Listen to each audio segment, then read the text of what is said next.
statue things. Let me... Oh, who did I have to play this for? I think... I feel like it involved Liz Star. I think I was just playing random games on Mystery Funhouse and played this game.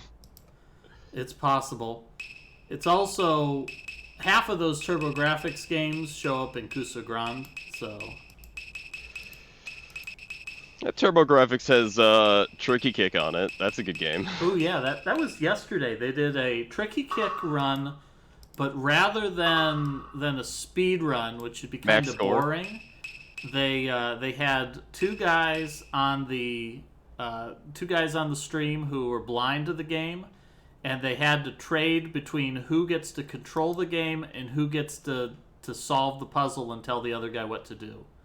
Ooh, that sounds like a potential disaster, but also amazing. It was exactly as you say. It was an amazing disaster. It failed successfully. Because I don't. That game only took me a couple hours to beat. Yeah, it's kind of... And like 4 of the zones are really easy. One is like hard, and one of them is impossible. Mm-hmm. Yeah, they played a lot of the Ultraman knockoff zone. Oh, Ultraman knockoff zone's so easy. That's the easiest one. I don't know. It was a little bit of a struggle, it seemed like. Either way, that's better content. That is. Well, we're getting ready for some exciting content here on Mystery Funhouse. We're just about ready. All right, I'm going to hop out then so you don't Good spoil luck, the game. And we will see you later. All right, that was Alpha 5 joining us. Of course, we're going to get a lot more of Alpha 5 starting next week. Next week, we're going to be picking up a brand new game because we're going to be all out of Mystical Ninja action. So next week, we're going to start off with some Legend of Zelda Oracle of Ages for the Game Boy Color. And Alpha 5 is going to be doing co-commentary with me for all 5 weeks of that. So if you are a fan of Alpha 5's commentary, you're going to get plenty of that coming in the following weeks. I think our players are just about ready here. Everybody is getting their streams up. Everybody's got their... we're waiting for 2 more people to ready up. Nighty has readied up. Who we have left? I think we're just waiting on Piper. Piper was having a little bit of difficulty, and it seems they've resolved it. They've got their save file set. Our race is about to begin. And just on time. Everybody doing a great job today. Everybody's excited for this finale.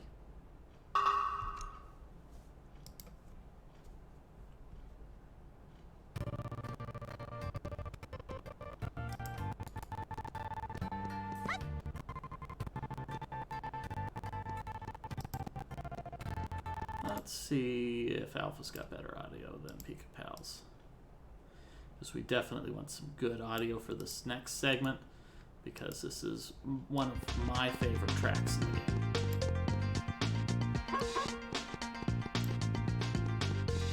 Alpha playing Legend of Zelda Link's Awakening. Didn't bother to change his stream title. So, for folks who may have missed our previous streams, we are playing a blind segmented race of Mystical Ninja starring Goemon for the Nintendo 64. The premise of the game, Goemon and his friends have encountered mysterious aliens who have arrived in Japan on a peach-shaped ship. They call themselves the Peach Mountain Shoguns, and they have an evil plot called the Great Stage Plan, which Goemon and his friends wish to thwart. In the previous goals, they traveled to 3 mysterious castles, each one with a different theme. The first castle was themed after a Japanese castle. The second castle was themed after Japanese toys. The third castle was themed on a Japanese festival, specifically the Japanese Children's Day Festival. And we're about to experience our 4th castle. The 4th castle is my favorite of the castles, and it is one of my favorite themes of all. It is themed on Japanese food.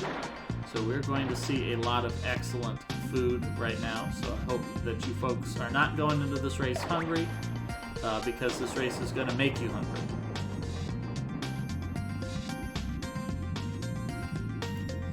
Muir is dead broke and is taking a moment to grind a couple of enemies to go ahead and check the fortune teller and get a hint on where to go next. Looks like Zenik is doing the same. Zenik returning to the first town where he knows where a fortune teller is so that he can get a hint.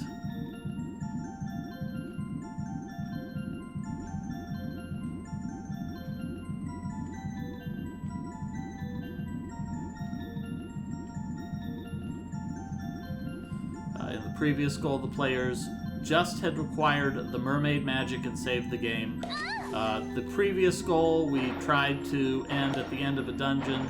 Unfortunately, you can't save prior to entering the fourth castle. There is no save point because we are underwater, and you can't put a sign underwater. That's just not a thing that can be done. So Alpha is going to swim around in this beautiful undersea area, searching for his next destination.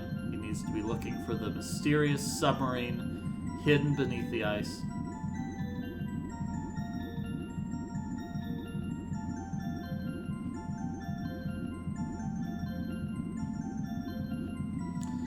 So it looks like Zenik has correctly interpreted the festival town as being the furthest north. This is an area that has access to a large aquatic section. There's a couple of zones that have aquatic areas, so it's good that the players realize that they need to explore the aquatic area very near where they started.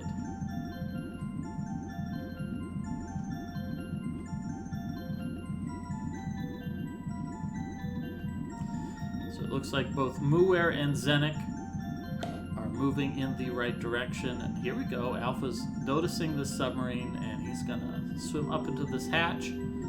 And I'm gonna take a bet that Alpha swims right on. Oh no, Alpha finds the way. It's kind of easy to accidentally swim down and exit.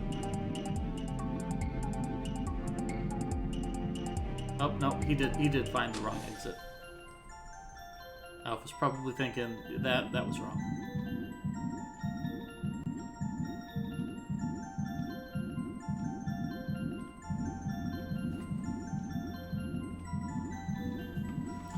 Like Zenik is in the ocean area and has found the red switch. So is Muir. Both of these players very close. Pika Pal's talking to all the NPCs here, looking for some hints. Muir finds an underwater cache of dumplings.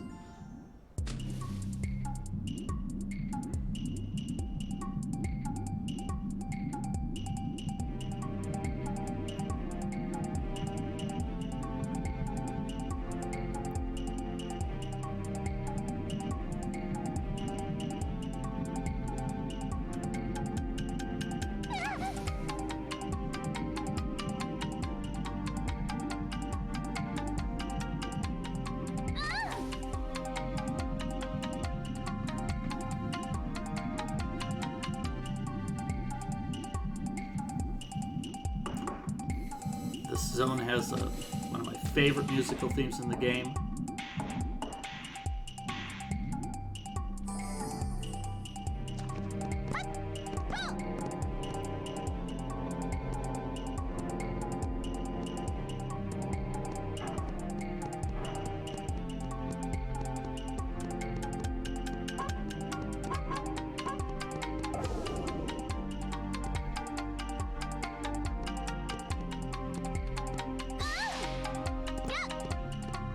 Close enough for Alpha.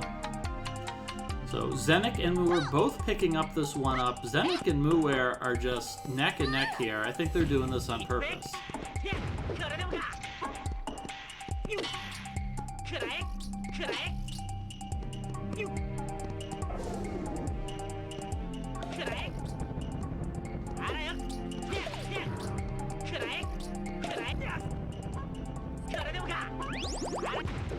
Alpha's still struggling a little bit here. In the previous goal, the players got a new weapon that increases their attack power, so suddenly that chain pipe is starting to show its age.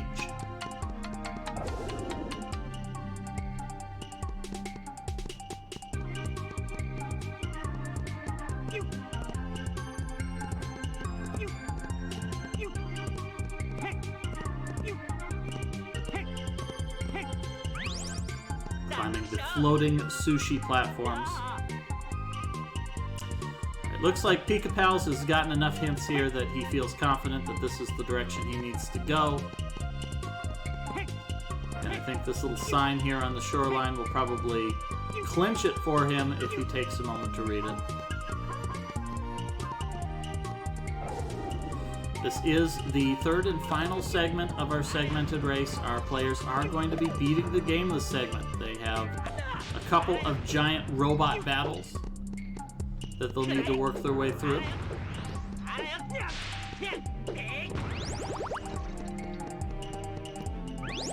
But we do have 2 exciting dungeons and a couple good musical themes left, so we're far from finished here. We've got plenty of exciting gameplay in this last segment. It is just action-packed. Alright, Alpha's a little bit concerned about these floating blocks of tiramisu.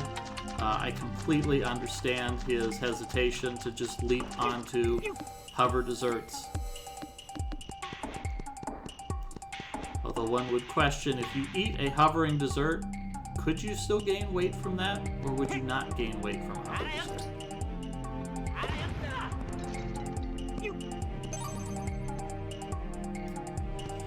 Also, it looks like our players have wisely decided to bring along a rice dumpling with them. Although that's not as significant in this goal. They are not going to be fighting a boss as their ninja characters anymore in this game, in fact.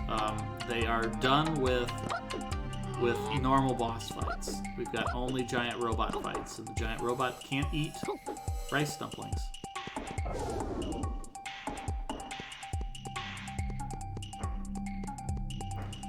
Alright, looks like in the confusion, Muir has managed to find the entrance to the submarine faster than Zenik Reverie. So Zenik is starting off this dungeon a little bit later.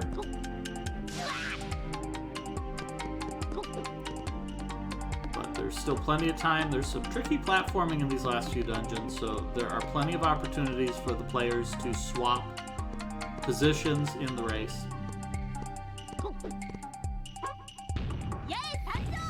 Pika Pal's picking up that surprise pack, getting another extra life. Notice Alpha early on had the most lives, but it looks like Zenik and Muir, their thoroughness searching for these extra lives that are laying around, has given them a good stock. That'll be a big help towards the end of the game, because we do have a couple of giant robot battles, and having extra lives will mean that they get to spend less time watching cutscenes, and they can just skip straight to another attempt at the boss if they happen to die.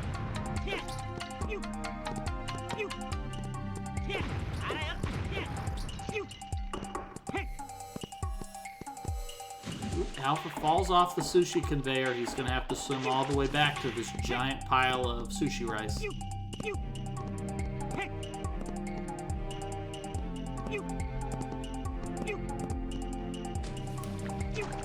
Fighting with the camera.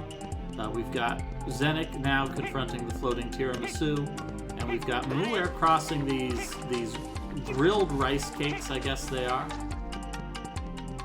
I don't know, I wonder if those would taste good. I don't think I've ever eaten an actual rice ball, so I don't know how I'd feel about grilling a rice ball.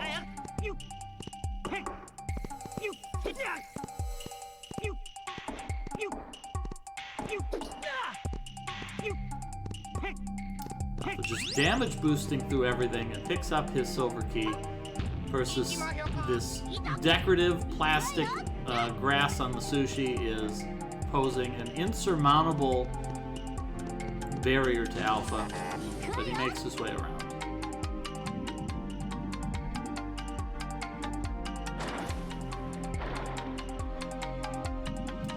Alpha smartly taking a moment to look beneath the water. This mermaid power-up was pretty recent, so it's good to not forget about it. But there's not a whole lot going on underwater here, so I think Alpha will be fine. Zenik catching up here. Zenik is trying to cross the sushi plates himself. So this is an opportunity for Zenik to take the lead away from Alpha. Although we see both of our players using the chain pipe. That chain pipe still is such a great weapon. Has extremely good range. Oh no, Zenik tries to jump over that plastic grass, but that just doesn't work. Anybody who's eaten some sushi and knows that if you try to accidentally bite that green plastic grass, it doesn't work. It is invincible. All of our players are now in the dungeon. I'm taking a moment to eat that delicious golden dumpling.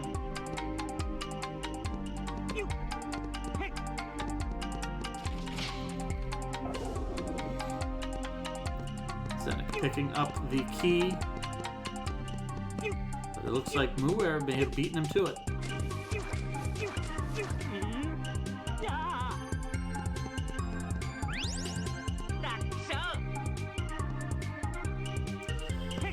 Now, for folks who might not be familiar, we do give the players a paste bin that helps them out for each of these races. They are going into this blind, however, we give them a little bit of guidance. We let them know what the starting point is, especially we let them know what the finish point is for some of these goals that are pretty lengthy. And we usually give them a couple of hints, like for mechanics that are not obvious, or things that are likely to trip people up, just so we can keep this race moving at a decent pace and competitive. The players were given a couple of hints on how to control their giant robot, so they will be doing just fine in today's race. They were also given a hint that at some point in this goal, they are going to need a lot of money. They're going to need 800 coins, which, as you can see, none of these players have 800 coins. So they should hopefully be keeping an eye out for an opportunity to grab some extra money. There's a couple of rooms where they can do that, and hopefully they keep that in mind so that they can have a lot of money when they need it and don't find themselves scrambling to collect that later on in the goal. We see Zenik here taking a dip in this swimming zone. This is a giant pool of soup. We see all these delicious chives, onions, chunks of tofu. I get hungry every time we go do this dungeon. I just love this soup. I love wonton soup. It is one of my few weaknesses. A glittering piece of seaweed.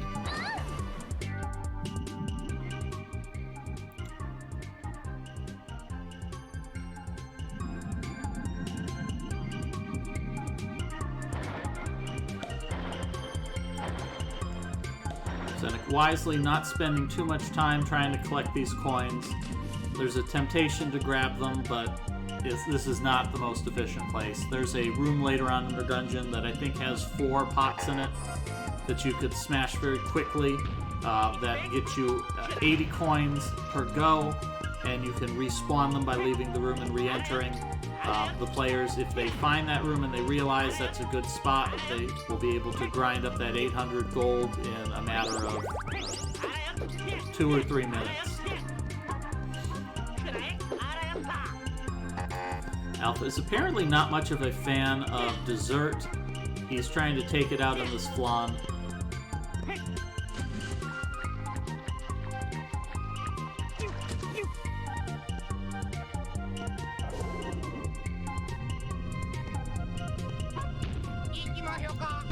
Pikatel's cautiously crossing this bowl of ramen. So we see Alpha and Zenik are both tied up here. I absolutely applaud Zenik here.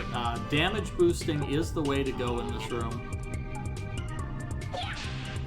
There is a key that the players are going to need to collect. It's on one of these conveyors, so they do need to collect that. But once they have that, crossing these conveyors is slow. It's far, far easier to simply run to the end of the room. This is a game that absolutely encourages and rewards damage boosting.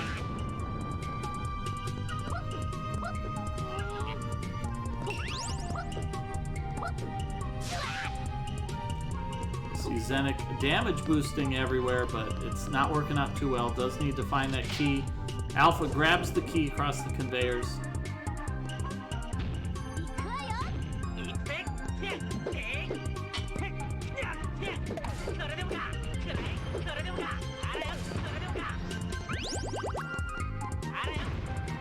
Oh, Zenik takes a hit and gets knocked off.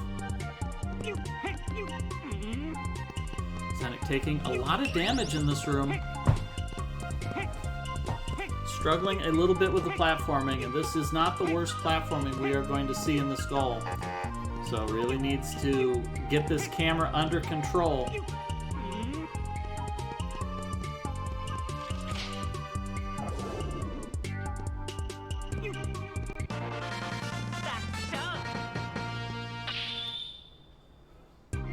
Alpha picking up the last upgrade in the game, EA's bazooka. It is an incredibly worthless item. It doesn't deal any more damage than any of the other weapons in the game, and it's very slow to fire. Yeah, so it is an entirely forgettable weapon that I would not be surprised if we never see used at all.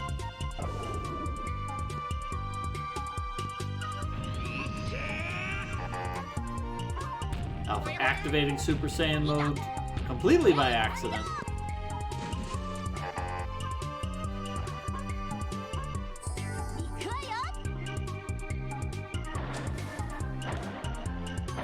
There we go, Zenik finally picking up that silver key and then leaping directly to the ladder out. So he is moving on. You see Muir here trying to cross these same platforms.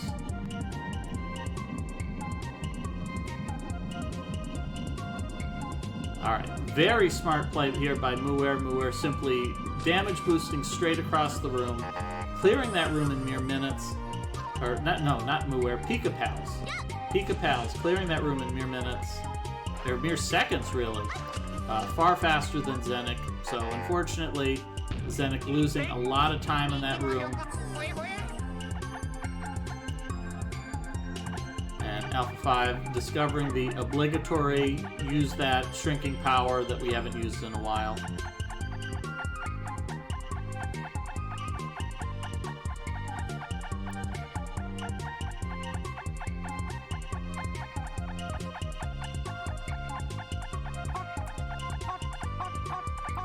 That's going to get Alpha a 1-up. He should be well stocked for the end of the game at this point.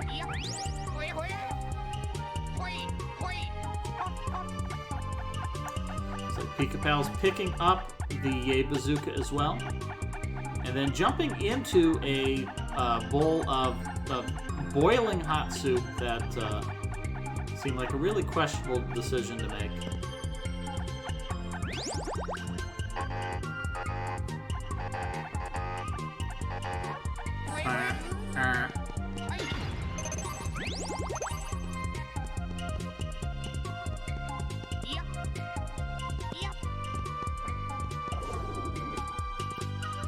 Unfortunately, that little detour was not helpful.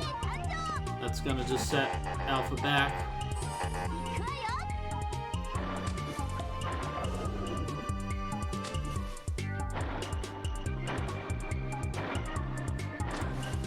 So it looks like Zenik might have decided that this is going to be his grind spot. There's one pot here that drops 6 gold coins. That's worth 30 gold per visit. So Zenik will be able to knock out that extra 600 coins with 20 more visits. That's not terrible. You can do better, but this is a good spot, and Zenik doesn't know what's coming up, so might as well just do it now. Alpha crossing this box of French fries is just sitting in the water. It's getting very soggy. These are the most depressing French fries of all. This is probably the hardest part of the game. It's just you look at those French fries and you think about how terribly soggy those French fries are going to be from sitting in that water, and it prevents you from really playing effectively. You can see Alpha here, he's really struggling with this too. I mean, he just has to jump from this platform, he jumps onto that little octopus, but the whole time he's just thinking of those French fries, and that is really interfering with his ability to make these platforms. Pika Pals is just sitting in a bowl of ramen soup. That's just the thing that happens when you play a Goemon game, is you just jump into a bowl of soup.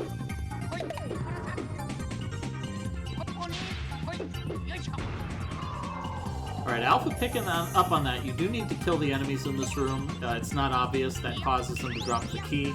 So we may see our other players get stumped, trying to figure out where that key is. Pika Pals here has found the room that's got all of these pots with lots of money in them.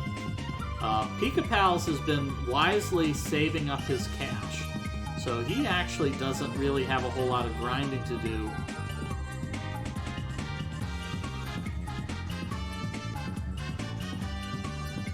So he will be able to knock this out with 1 or 2 more visits. Listen to that third musical theme there. Just so upbeat and exciting, makes you just want to keep playing.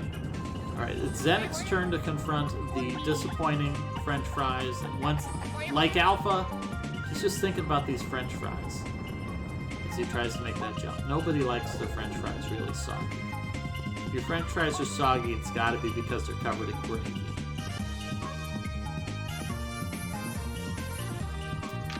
Makes it across.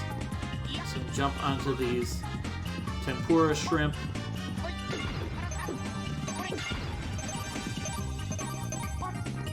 Alright, makes it around the corner. Just gotta get past the meatballs. There we go. Zenik makes it through.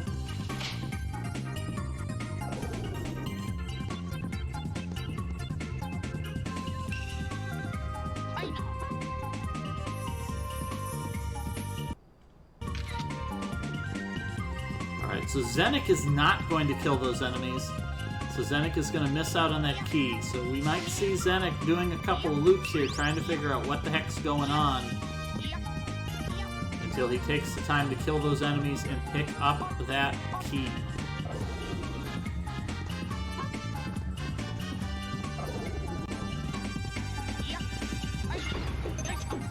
Alright, so it looks like Alpha might have picked up as well that this is a good spot for collecting money.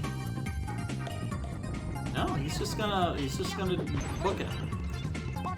Now Alpha might also have noticed there is one kind of an advantage you have that might be a little bit unfair. If a player is particularly good at a game and they finish first, they do have an opportunity to watch the other players play, and a lot of times that could give you a good hint. So it's also possible that Alpha remembers hearing or seeing one of the other players go back to Oedo Castle to grind money. So it's possible Alpha is just not thinking about collecting that 800 coins. Or it's possible that Alpha just didn't read the pay spin and he just has no idea he's going to need a pile of money soon. We'll find out.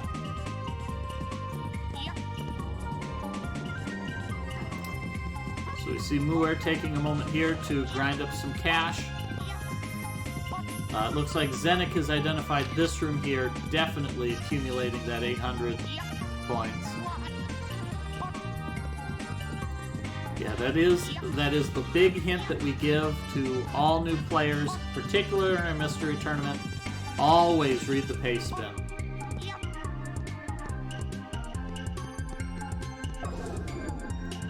So it looks like Alpha's a little bit lost here. He's backtracked a bit.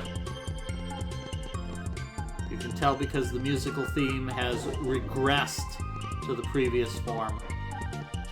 There it is. It was this door literally right here.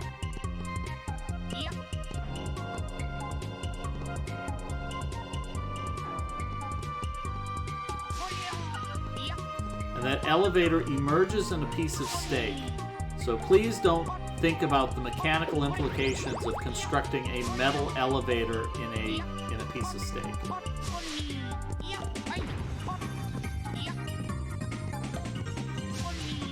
Alpha is just gonna run across this grill using the platforms. That's for lesser players. Alpha is a top 8 runner, so absolutely everybody please take notes on his gameplay. That'll teach you how to play well. Got that delicious green pepper and then another chunk of steak here. And Alpha has made it to the boss room. Ooh.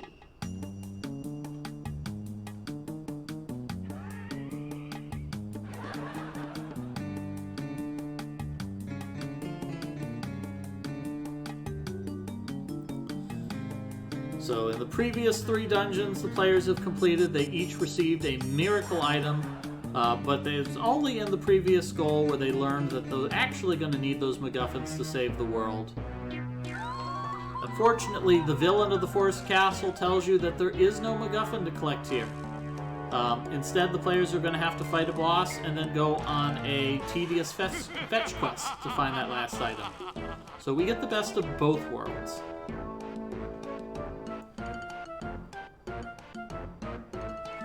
So our player are reunited with their villains, Spring Breeze Dancin' and Kitty Lily. Just in case you've forgotten the names of these 2 incredibly well-named villains.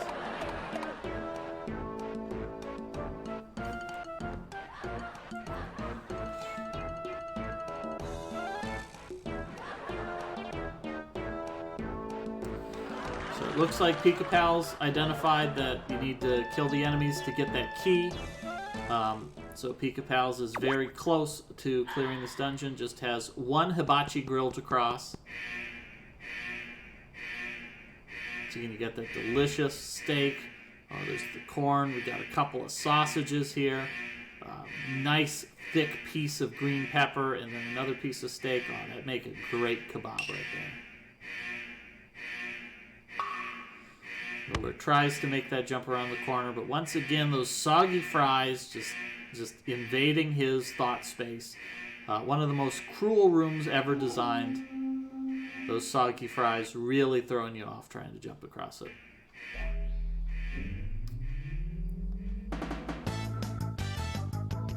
Uwer decides that he does not actually care about that golden dumpling.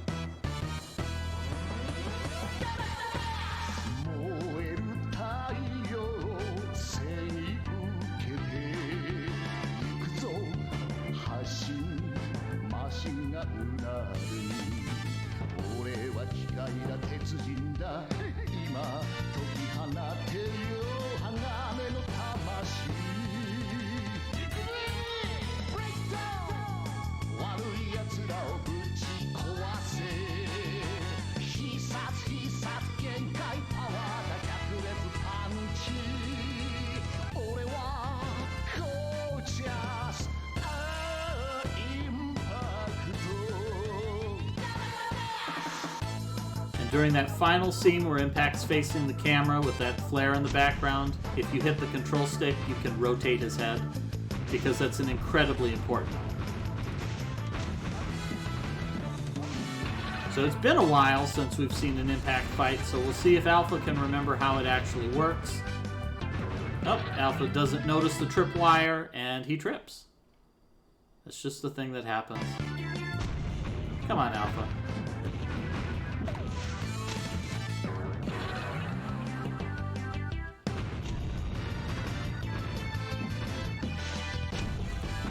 So Muir has collected the requisite 800 coins, and looks like Muir is going to collect a little bit over that. Not a bad decision. Having a little bit of extra money can't hurt.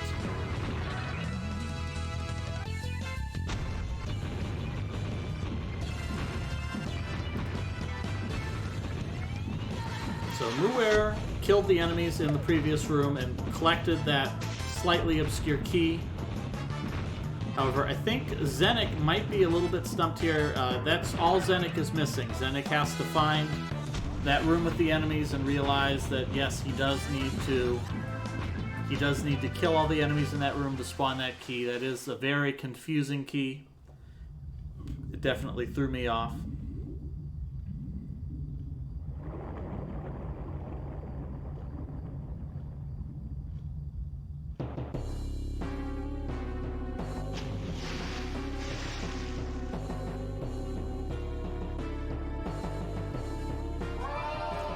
So this is Alpha's time to shine. Alpha immediately recognizes the villain he's fighting. It says Thaisamba, but he knows the true identity. This is Mambo from Link's Awakening. Alpha is sick to death of his song, and this is finally his opportunity to get the revenge that Alpha has sought for so long against Mambo's Mambo.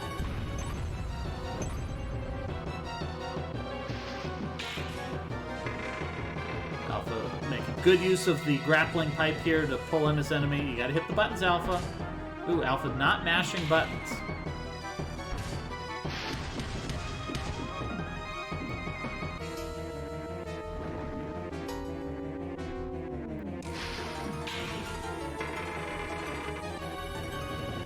It's like Muir has made it to the Hibachi Grill, and we see Pika Pals is on the impact approach. Zenik finds that missing key. Everybody making good time in today's race. Also, Zenik noticing a piece of sushi there that is high up. Can't reach that piece of sushi here, or maybe can do it with a crazy jump. There is one more ability the players have not unlocked. They do need to get the high jump ability for Sasuke, and they may be able to return to this dungeon and collect an extra treasure. We probably won't see anybody do that. Alpha pulling off the laser beam. The laser beam deals some 400 points of damage to the boss, and since the boss only has about 2,000 hit points, that's a big old chunk of health.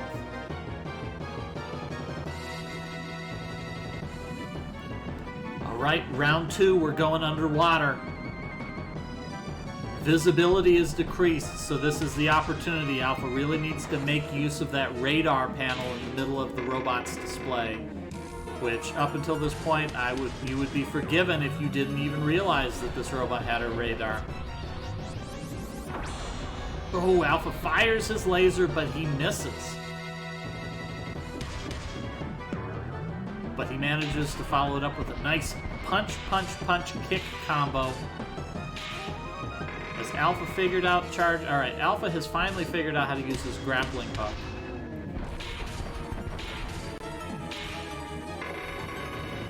Pika Pals has started his battle against Thaisamba. However, Pika Pals is at a major disadvantage. He does not have Alpha's burning hatred of Mambo's Mambo, and as a consequence, he is not going to be fighting with the berserker force that Alpha 5 will. Alpha's got a meager 80 points of damage left on this boss. One more combo will do him in. I think that's it. Alpha has defeated the boss in a single attempt. That boss is actually pretty trivial compared to the rest, so not surprising.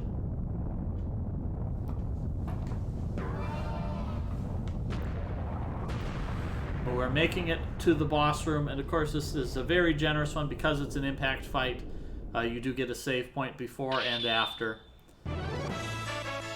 So very safe at this point. Not a lot of opportunity to lose progress. So Zenik and Muir are both in a good spot here. They've got plenty of money, so they will be able to afford the purchase that they need to make later. Alpha will probably be a little bit blindsided by that, so we're going to get to have a little bit of fun seeing how he copes with finding himself suddenly significantly in debt.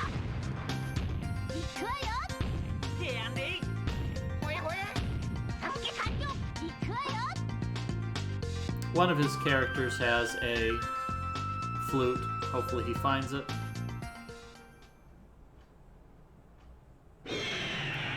Oh, he's going to transform to Uedo Castle. Was that erroneous, or is Alpha planning to do a money grind?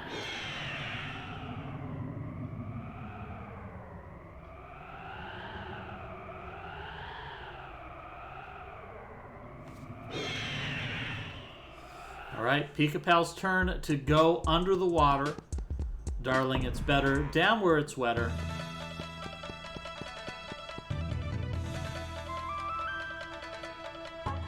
Alright, looks like Alpha's going to do his money grind here.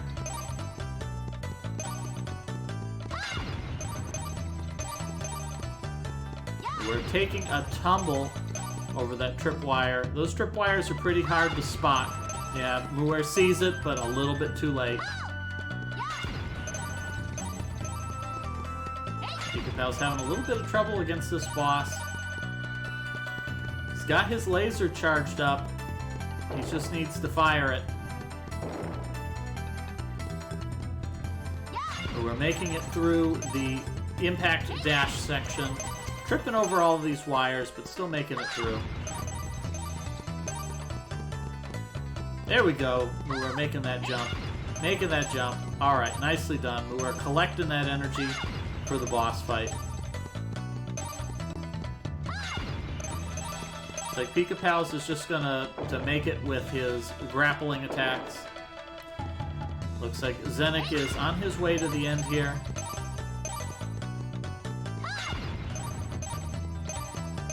Has found this delicious dessert tray filled with dumplings, but unfortunately this is a dead end. Needs to keep looking for that locked door that has eluded him. So this is a big advantage Alpha has had, that he remembers this room that's got these 6 pots here right at the beginning of Uedo Castle. And he's just going to run in and out, and he's going to be up to 800 gold in no time at all.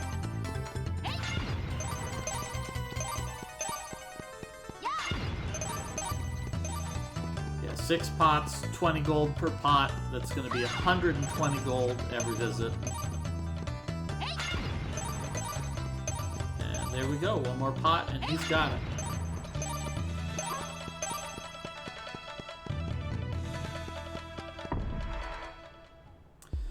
Zenik is backtracking here. Zenik heading back through the soup.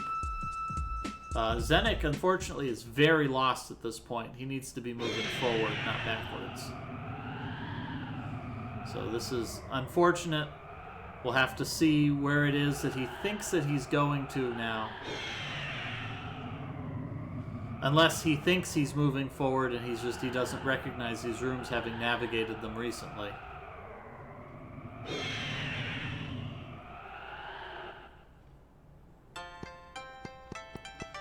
Or is it?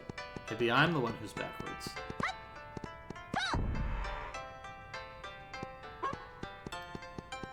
Checking that map. Where's he going with it? I also appreciate that the map actually resembles a ship. That it would be really easy to just make a generic big square map. But they didn't do that. They took the time. It's actually shaped like a ship.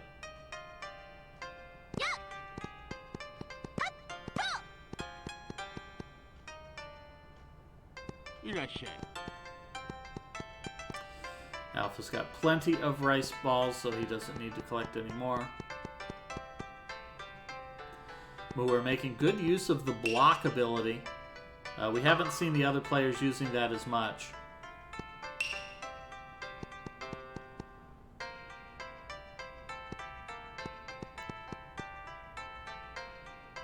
You're not shy.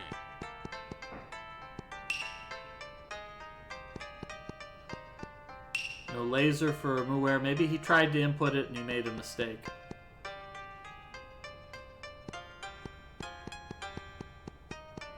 Yeah, I think that's Muir trying to input the laser command and making some errors.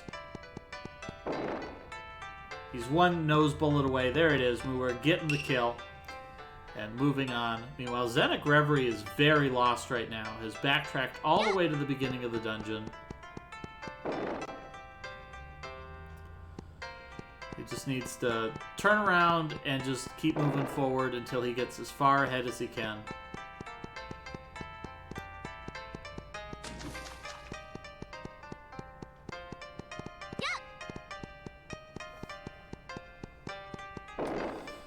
So now we have Alpha 5 and Pika Pals. They've both followed the hint that there is a collector here in Zazen Town. Hopefully they can remember far enough back that there was the man on the bridge was the collector. And that the man on the bridge may be the one to give them some guidance.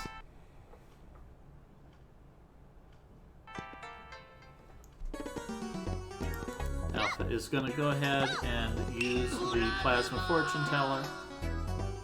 And as soon as we see his fortune, I'm going to refresh his stream, because I think his internet connection may have pushed it back. Let's get this refreshed so it's nice and on time. There we go.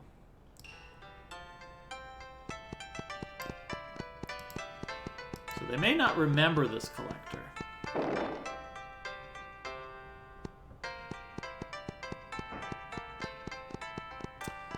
Seems like Piper's having some issues with the internet.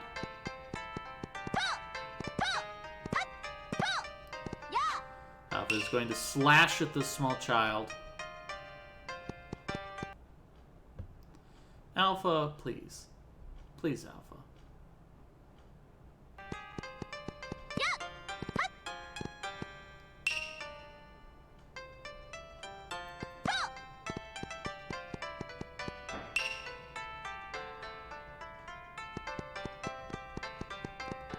Where is Zenik lost here? Zenik needs to find a door that he hasn't opened. And he's not seeing anything on his map, although if he looked closely he might notice it is on the far left. There is one door he has not opened that is in a slightly confusing spot. So we'll see if he manages to pick up on that. He might have noticed it. He's moving with purpose in his heart. So that may be a sign that he's spotted where he needs to be.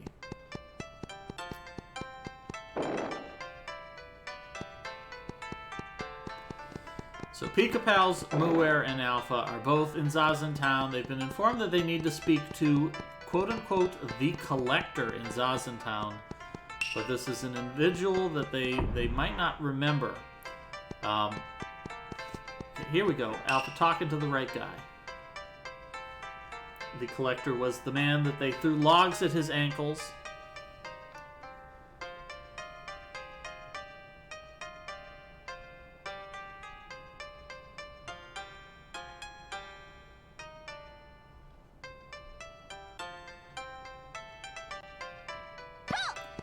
There we go. And Alpha's got the hint that he needs, tells him to go check out that incredibly conspicuous pond in the middle of town.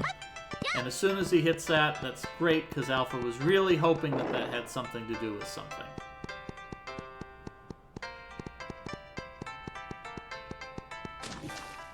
Alpha goes swimming in the pond, but obviously the thing you need to do is stand on the conspicuous stone just on the edge of the pond.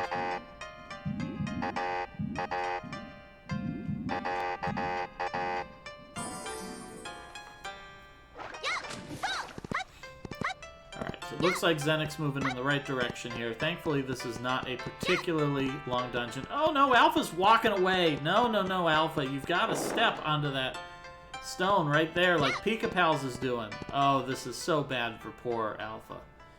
He may have mistakenly thought that the center pond is maybe the fishing pond he visited before. Which, if he goes there, he's not going to find anything.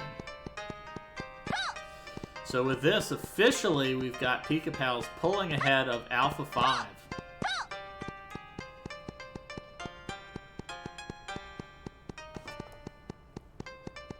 Alpha walking around just in case there happens to be a second different center pond in the other center of the town. There we go. Alpha finding the right spot.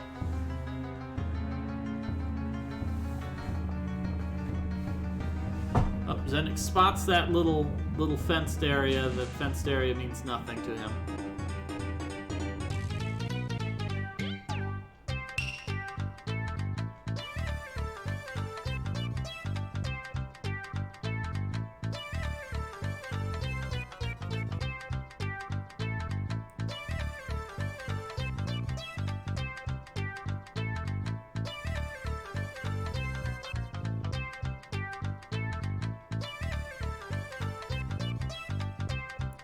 Alright, Zenik with that Reverie taking one final attempt at the soggy French fries room. Hopefully this will be the very last time.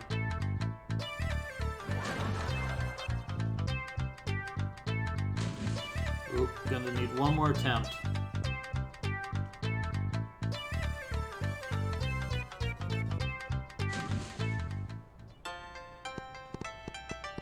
So Alpha has been informed that he needs to get this character's favorite food. Of course, all of these players right now, they are absolutely steeped in Japanese culture. So they probably all immediately know that, oh, they're just looking for a cucumber someplace. But if you take the time to speak with him again, he will, in fact, tell you explicitly that he's looking for a cucumber.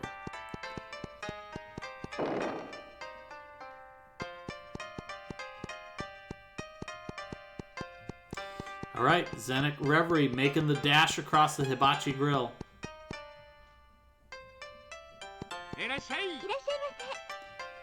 There we go, making it through the door, and Zenik reaches the end of the dungeon. And we'll get a save point and start a giant robot fight. So at this point, the players need to talk to a couple of other characters in Zazen Town. They need to talk with the guy in charge of the temple. He will let them know that his son grows cucumbers, but in order to get them, you must inexplicably gain the ability to hover, and so it gives you a key to this little building outside.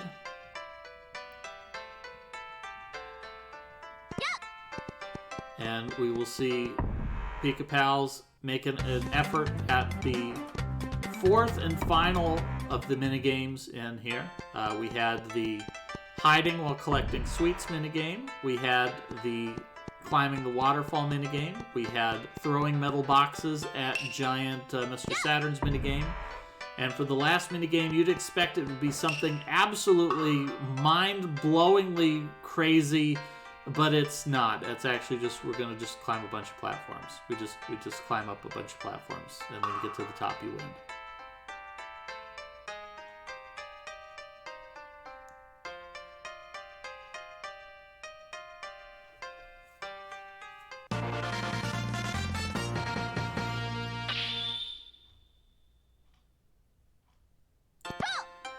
Alright, and Pika Pal starts it. He's got 99 seconds to climb 99 platforms.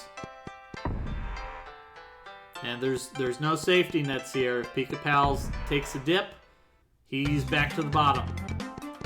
It's getting over it with Pika Pals and a bunch of anime ninjas. And also, just to make this even more exciting, this is a Nintendo 64 game, which means that the hitboxes are just, like, randomized.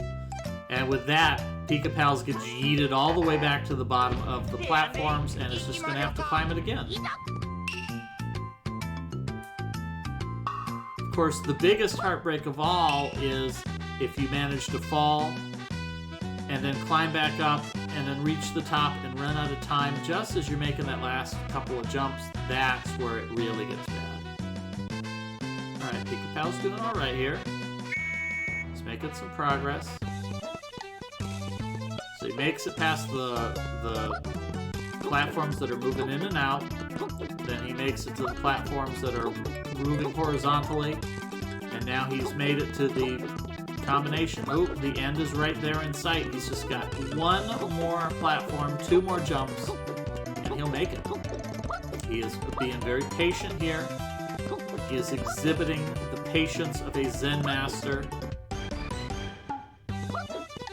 There we go. Pika Pals makes it to the end with plenty of time left on the clock.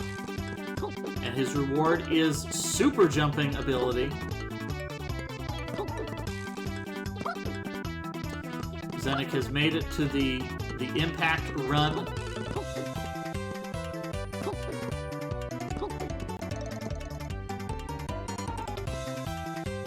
Alpha was a little bit hasty there. He's taking it a little bit easier in his second go.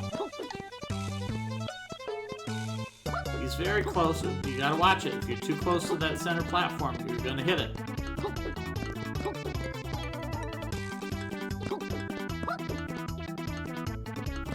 Oh, Alpha getting greedy. Alpha getting greedy, and he falls down.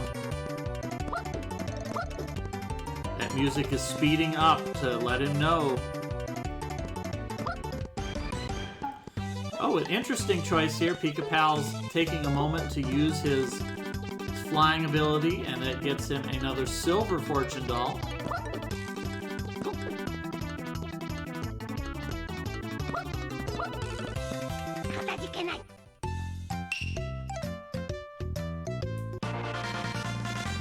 Where considers the options here, you can say, I would like to learn the ability, or you can say, I hate training. He wisely picks the correct choice that he wants the guy to give him the key. Alright, it's Zenek Reverie's turn to fight the giant fish robot.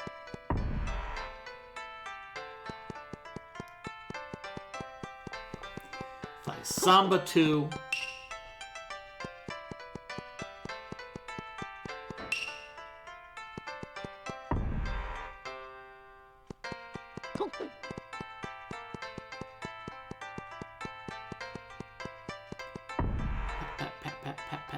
Goes Alpha's feet. Pat, pat, pat, pat, pat.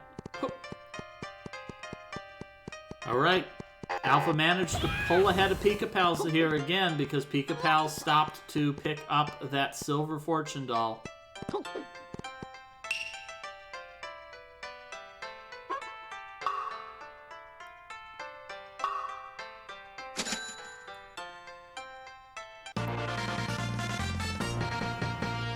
That 800 Ryu is put to a good use to buy a plot mandatory item.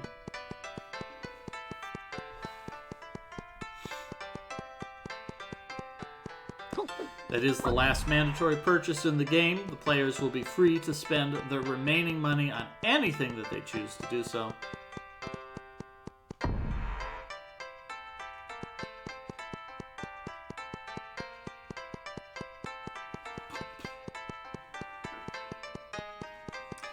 Zenek's starting to make a dent against this boss, although he's still got a way to go. Oh, nice. He pulls off the laser, and while the boss is shooting little colored balls, Zenek Reverie returns the favor with a gigantic beam of concentrated death energy.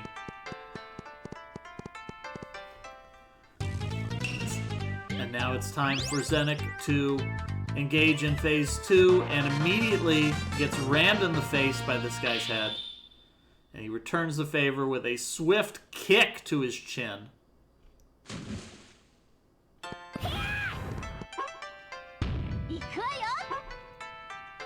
Uh-oh, the boss is using his super move.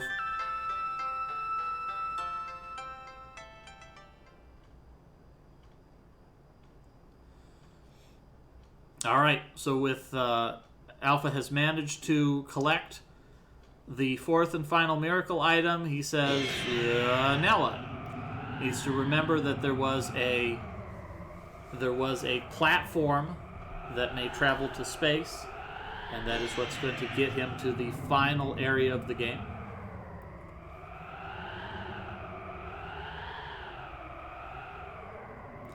Looks like Pika-Pal's has also acquired a cucumber and gotten the fourth miracle item. Muir knows where to go, but is missing a critical component. Does need to find the training area and learn how to do hover jumps. Looks like looks like Muir is going to stop at the fortune teller and hopefully get a hint. Zenek Reverie aims that laser pretty high, but it's still good. Delivers a crushing finishing blow and defeats the second impact boss, actually.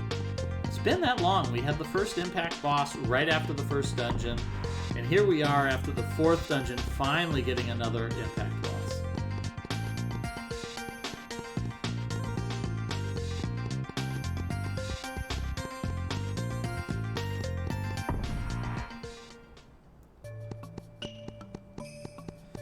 Here it is, Alpha, the first to reach the stone circle.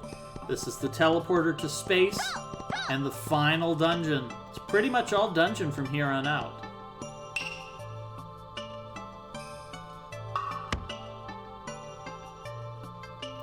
Of course, we get the obligatory warning here.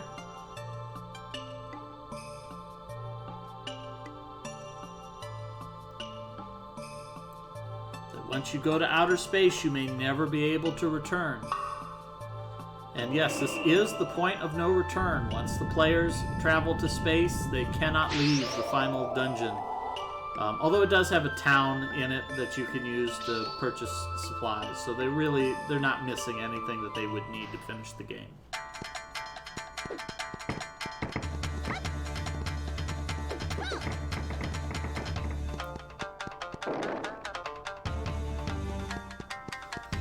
Unlike the previous dungeons, the final dungeon does not have the 3 building musical themes.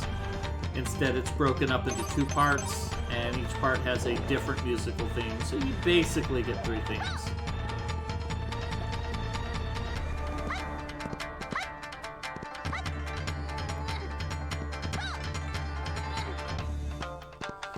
So it looks like once again Muir is a little bit lost here. He knows that he needs to climb the ledges in Zazen Town, but he needs to figure out where his training is. I don't know if he got the key, because you do need to speak to the priest at the temple in order to get the key to the training area, and then the training area is very close.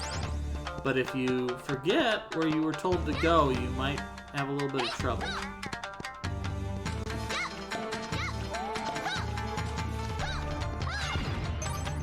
The good news is Alpha got the key. The bad news is Alpha fell, and unfortunately there's no way back up. You do have to do the loop.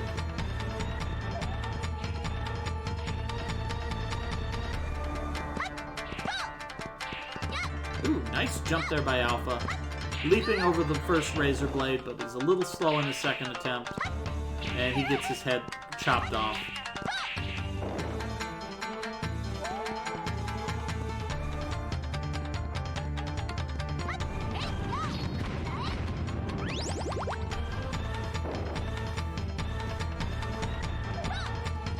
Like Muir's head back to Uedo Town. There's nothing for him here. He really needs to go back to Zazen Town.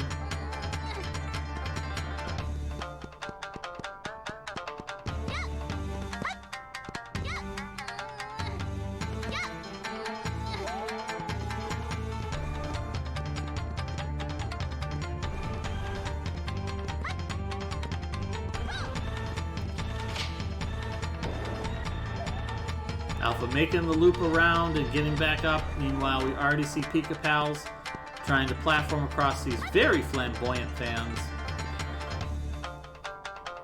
Pika Pals tries to hover on over. Unfortunately, the hover is not quite that powerful.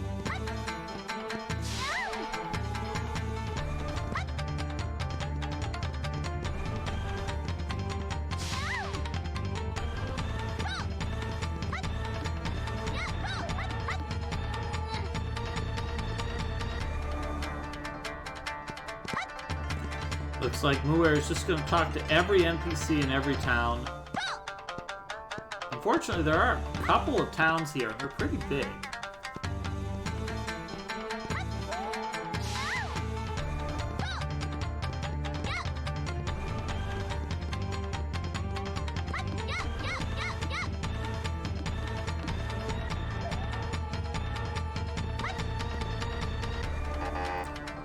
Alpha taking a couple of tumbles here.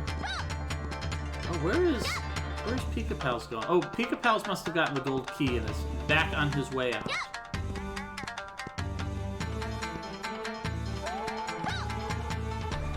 interesting visual here. Pika Pals is getting red razor blades. They're looking pretty rusty.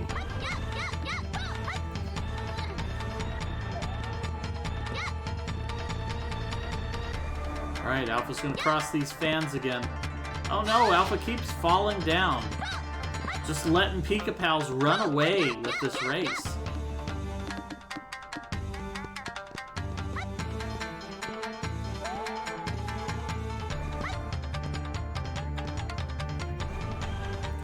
We're searching the bottom of these ponds. We'll probably be able to pick up a couple of dolls if he does that.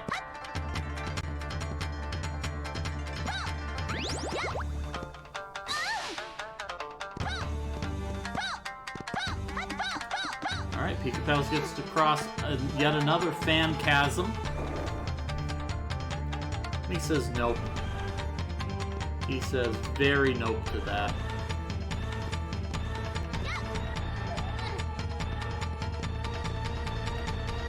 Oh, Alpha just falls right through that platform. What is even collision detection?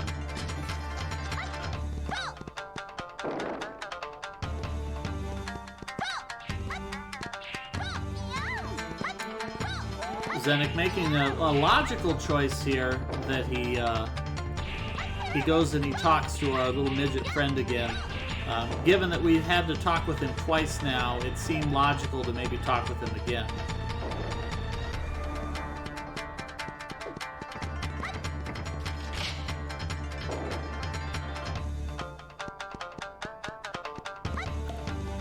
Where is taking advice from aged NPC dialogue and is traveling back through zones that he's already visited.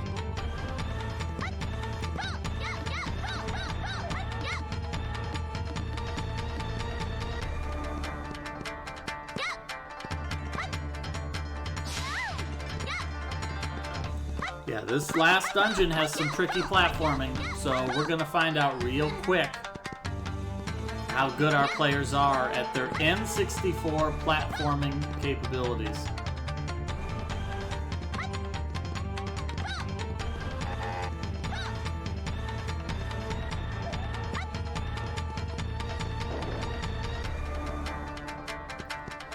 Alright, Pika Pals is in a very challenging room. There's these platforms to jump across, and they rotate in a kind of obnoxious way. Oh, Pika Pals gets a little greedy, falls down. He's going to have to do that platforming again.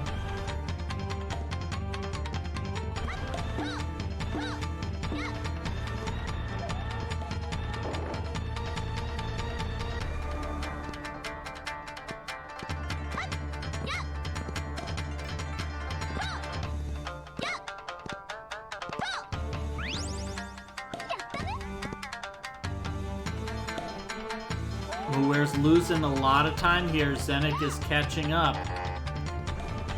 Once again, Muer needs to be traveling back to Zazen Town, where he met the Kappa. Not that Kappa, but the Japanese folklore Kappa. And he needs to acquire a cucumber. And that cucumber is on the top of a mountain. He needs to talk to the priest, get the key, step just outside of town, use that key to unlock the door, and learn to super jump.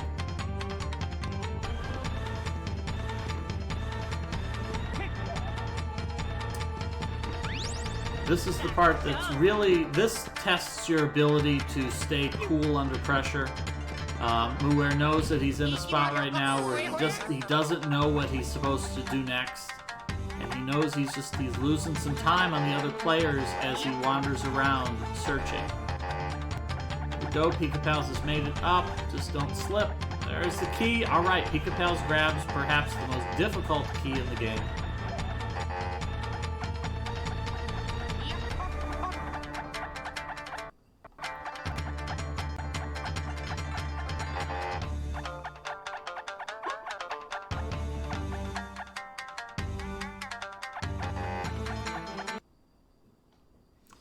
Alpha, please.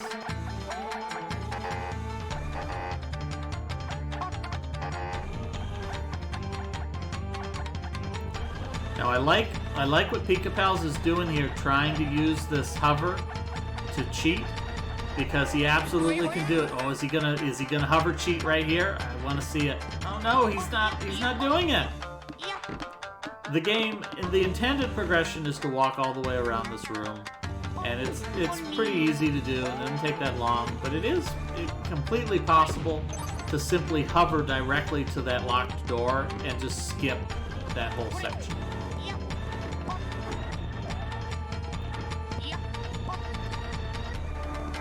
Uh-oh, Alpha has not collected the key, so he is not going to be able to go through there.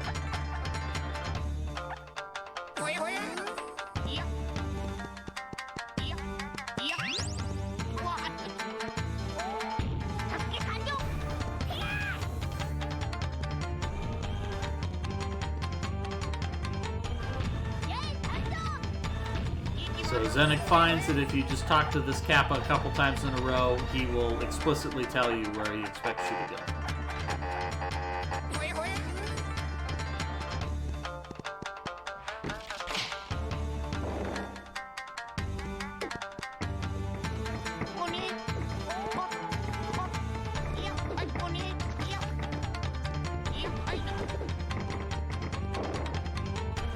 Alright, Zenek Reverie taking a moment to write down this complicated Japanese name just to make sure he's got it.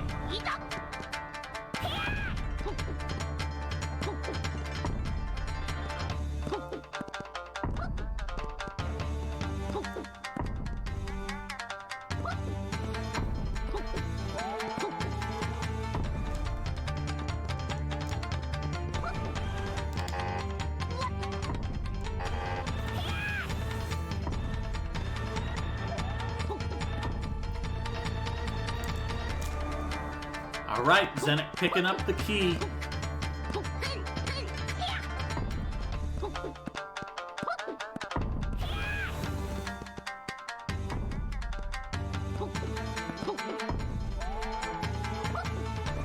Alright, now it's Zenek's turn to figure out where the heck is this place that he's been told to go.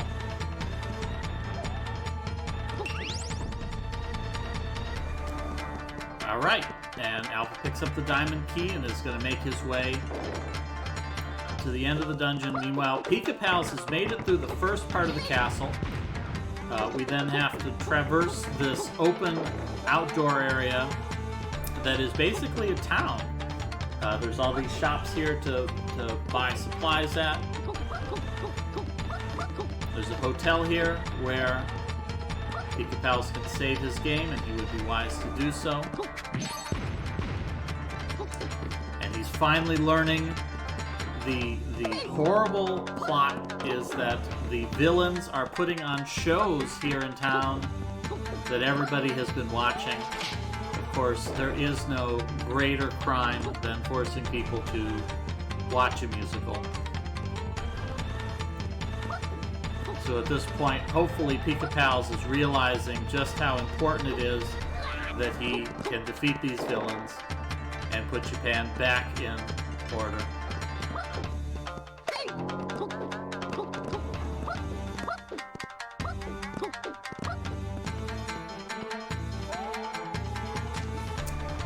Well, we're finding a 1-up here.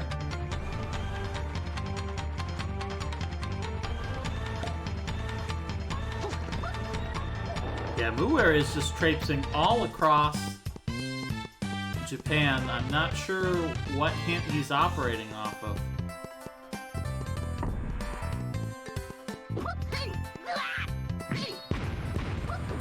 So now it's Alpha's time to explore this overworld. There's these obnoxious enemies that throw roses, and the roses stick to you and do 2 points of damage.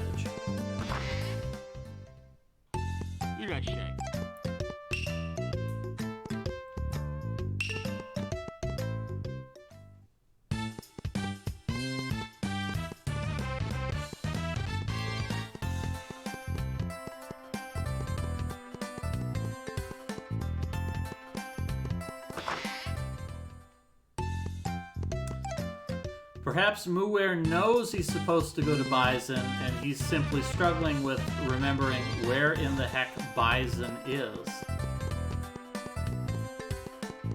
That's always a possibility.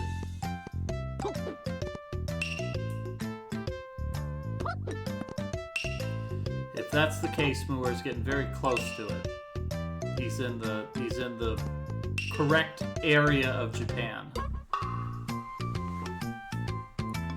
Alpha's taking a moment to save his game. Pikapows, in the meantime, is just looking for an NPC. He needs to look a little bit around and find the one shop that he's missed so far. It's on his right. Oh no, he's going the right way! Ooh, Pikapow. Alright, nope, he's turning around. That's smart. Here we go. He wants to go into this shop here.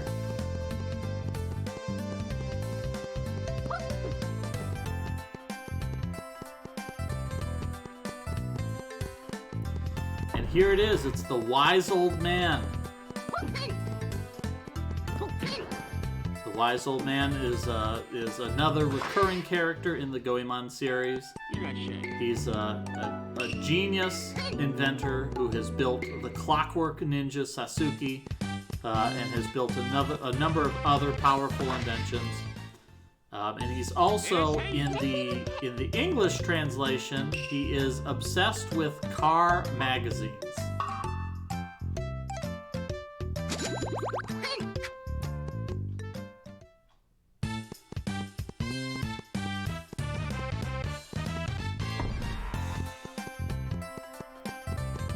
Of course, car magazines is not what he's interested in the Japanese translation, but you can use your imagination on what it is. So Alpha is not talked to enough NPCs, and therefore he does not know what he's supposed to do. He needs to go back and enter the first shop that he sees, and he needs to recognize that the unassuming young woman in there is Omitsu, the girl that Goemon has been searching for. I believe that's required before you can talk to the wise old man, who gives you the level 3 weapons.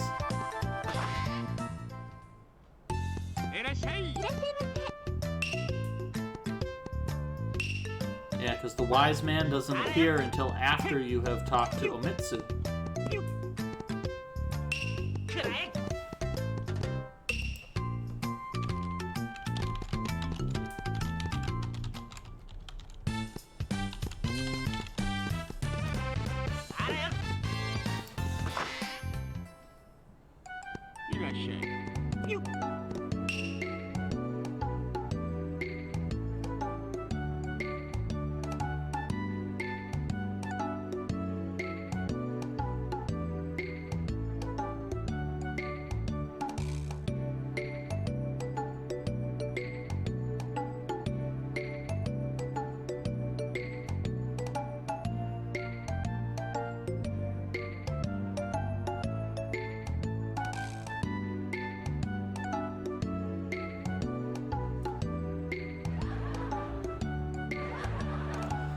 So Alpha finally taking a chat with Omitsu and unlocking the next progression here.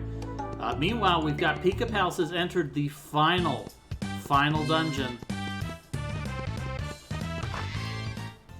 One last series of platforming challenges.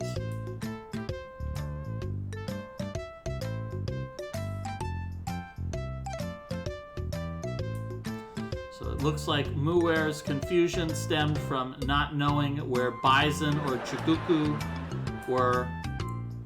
He is going back to basics. If he reads the signs here in Zazentown, he will hopefully recognize the name of one of these locations. Zenik doing his training and unfortunately running out of time, so he's going to have to redo it.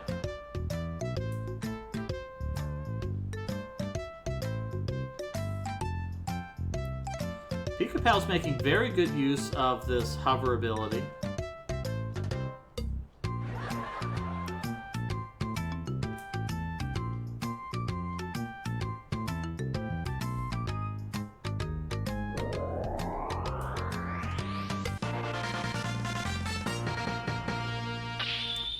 There we go. Alpha getting level 3 weapons, the most powerful weapons in the game.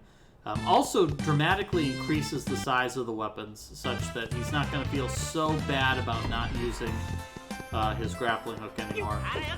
Pika-Pal's making absolutely the right choice here. We've got this complicated series of platforms here where you're supposed to turn into impact mode and then use hover abilities and push all these crates, but nobody has time for that. You just run around here in a circle and just get the key. Good enough.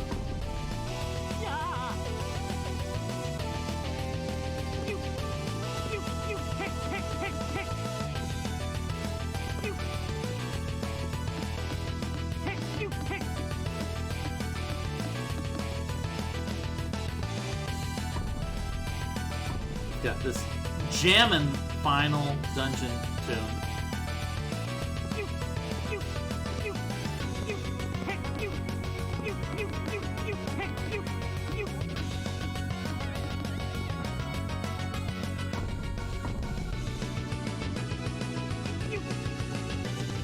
So it took a while for Muir to find that, but he has finally found the entrance to the training area. The training area where we see Zenic Reverie is doing right now, and Zenic is having a lot of trouble with this jumping minigame. So this could be an opportunity that, despite his confusion, that Muir will be able to pull ahead of Zenic Reverie again. Yeah, Zenic's only got 6 seconds to complete this final segment. It's not happening. And Zenic knows it. Zenic is just jumping down to the bottom. He wants it to over. He wants it to just end so he can try it again from the start.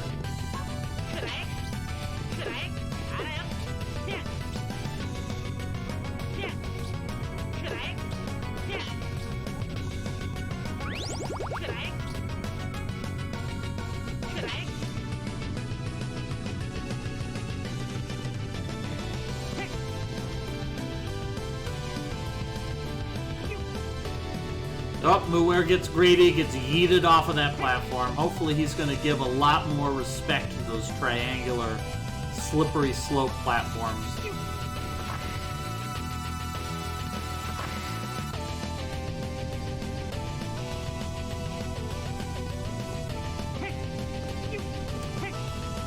So both Alpha and Pika-Pals are neck and neck here. Who will be the first one to make their way through the dungeon? There's this giant slope with lots of coins on it, but you don't really need any more money now because you really don't have anything to spend it on, so...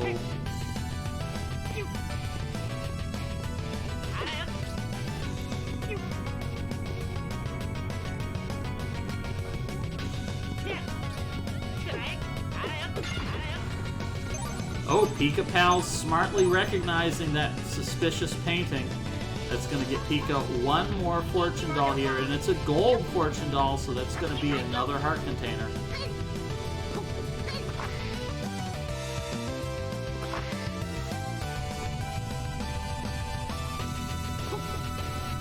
Key in hand, Pika-Pals passes through the last door. It's just about to the final boss room. Actually, there's a couple more hallways here. I forgot about these.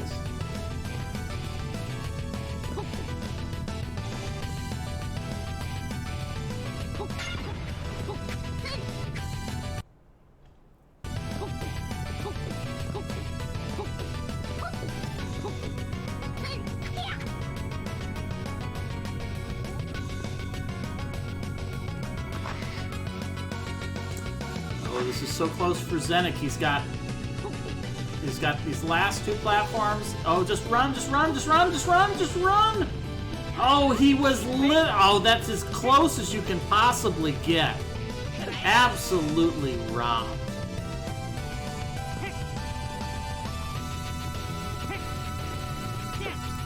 Absolutely robbed. In the meantime, Muir has finally gotten his hover ability.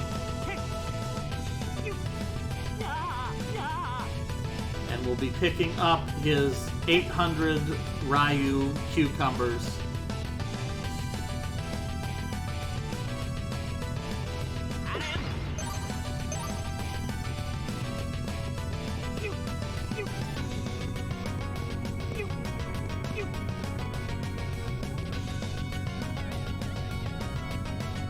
Zenek wisely being patient here. Alright, makes it to the first two sections in 30 seconds. Has a full minute to climb the final climb. It's only a couple more platforms, and he's done this a few times. So I'm feeling really good that this is the time that Zenek is going to do it. Let's everybody give Zenek the energy he needs. He's just got to make these last few jumps. And Pika Pals has made it through the last hallway and has reached the long-promised musical number. Of course, we don't have audio on Pika Pals. We are going to wait patiently for Alpha 5 to make it. He's not too far behind, so he will hopefully be picking it up shortly.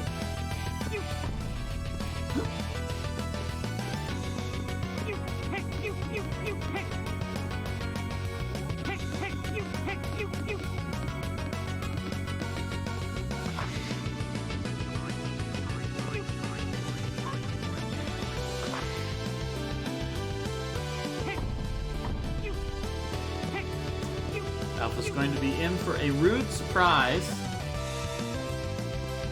when he realizes that he's going backwards.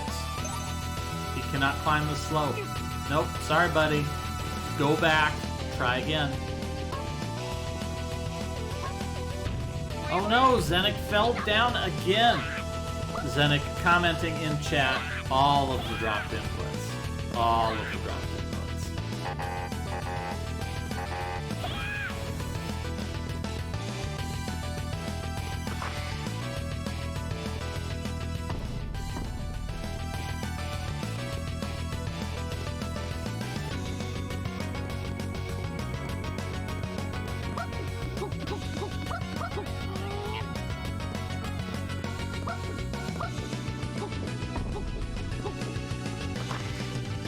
Pals taking the final save in the game, locking in his position at the final boss. Of course, he's in good shape right now. He's got like 5 extra lives, more than enough. And of course, if he takes a total game over, he'll redo the 2 boss fights, but he will have plenty of attempts.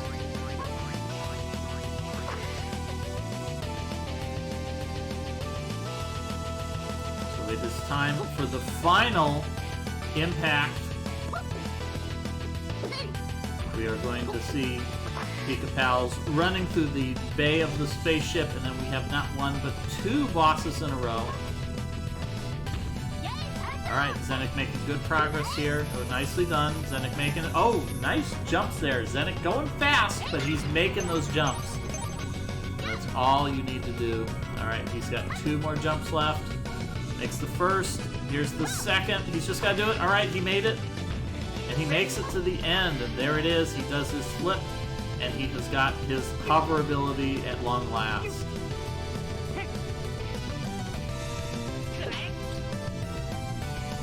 There's Pika Pal spinning that robot head.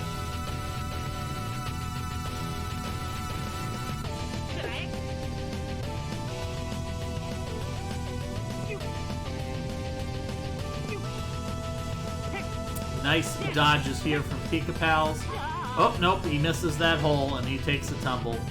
So Alpha's hit the switch and he's a little bit confused where he's supposed to go now. He needs to, there we go. I think he's realizing his critical error. He's got hover ability and he knows how to use it.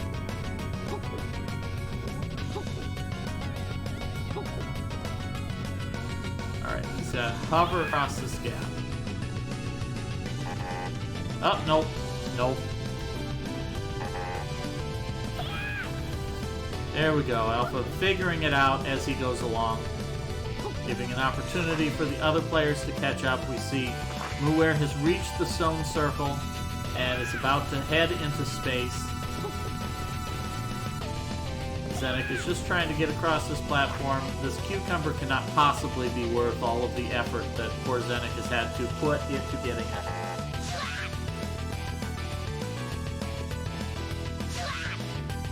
Alpha crossing this overly optimistic room with all of these crates that You could push with Goemon, but nobody has time to actually use Goemon's ability.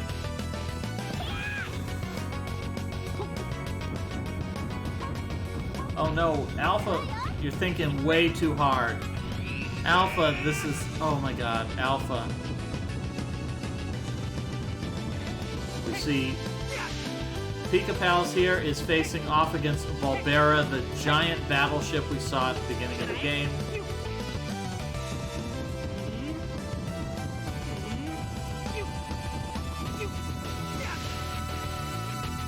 The battleship can only be damaged in the center of the ship, and only when it opens up. So first, the Pika-Pals is going to need to destroy the various components of the exterior of the ship. Those will be destroyed and stay destroyed. And once that's done, you will have to destroy all the little hovering ships around it. Those will cause it to open up and allow him to deal damage to the core. This is a very tricky fight. You have to trigger the different cycles, and then you have to hit the center, and it's a pretty small target, which means the players will want to use their lasers. That 400 points of damage is very helpful, but you have to aim that laser very precisely.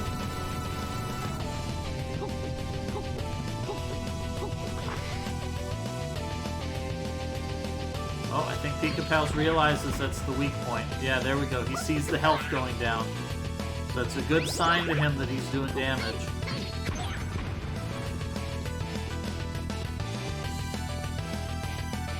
Alright, I think Alpha's picked up his key, so Alpha is ready to move on to the final room here.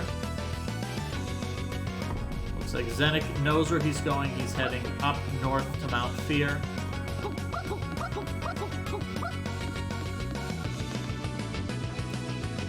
Pika-Pals punching these little balls. Punching most of the projectiles in the boss fight will get you plenty of coins. Yes, this game does lag quite a bit on emulator. We can see it's moving pretty slowly here on Pika-Pal's screen. Alpha is playing on actual hardware with an EverDrive, and I think Mooware may also be playing on an EverDrive on actual hardware.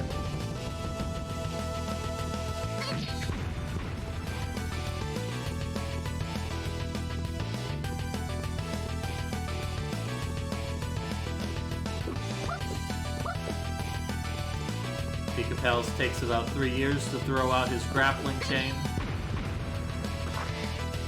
exhibiting the patience of a master as he does so. He's almost run out of pieces of this ship to destroy. We've got this one last fun room here, the giant rotating pit room. I'm really fond of this room. It's just, something about this room screams that this is basic N64, where you've just modeled a 3D fix. You've just modeled this 3D whatever, and you rotate it, and you just let the physics engine do whatever.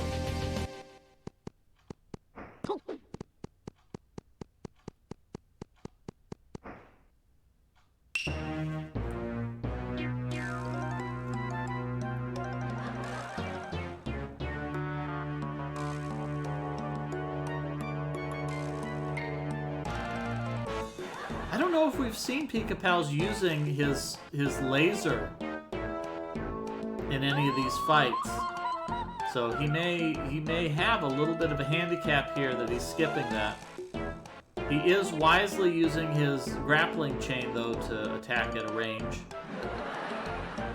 and getting a few more Ryu every time he does that.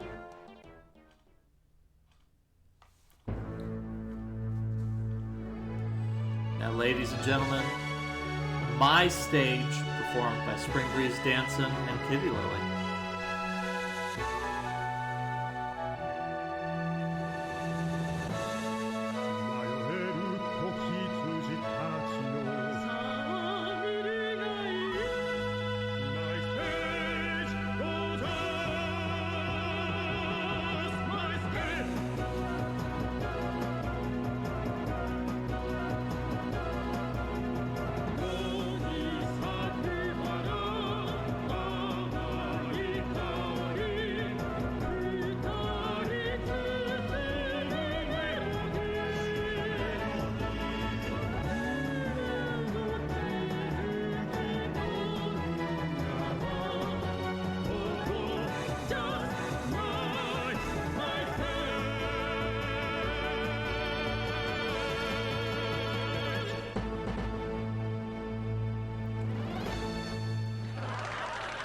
That's what you fought for. This is what you've earned. Pika Pals makes it through phase 1 of the final battle, has defeated the giant Peach spaceship, and now just needs to defeat Spring Breeze Danson's giant robot. This is the final fight. I believe if you take a death on this fight, you do get to start from the beginning of this segment. I don't think you have to fight the giant Peach ship again, but I could be completely wrong. Oh, nicely done. Pika Pals grapples him almost instantly and does an incredible slow motion three hit punch. Just like if you were watching a movie, that's just that uppercut in the slowest of slow motion.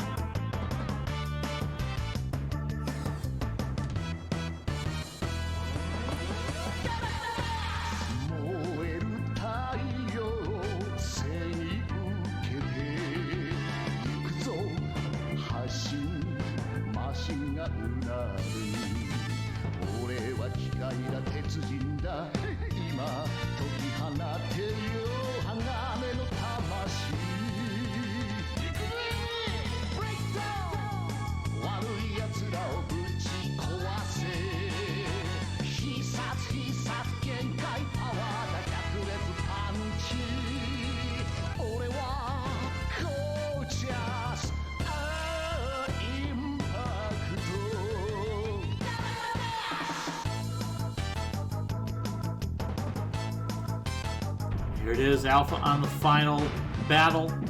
Just needs to smash all these enemies and get as many coins as possible for the final boss. Pika Pal's playing in super slow motion here. Oh, did Pika Pals finally fire his laser? I didn't see it.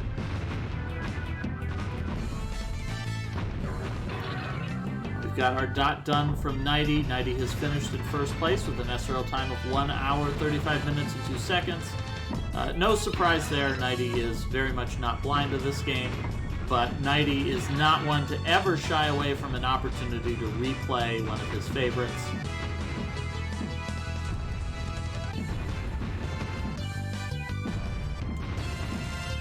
Pika Pal's making some good progress here against this final boss.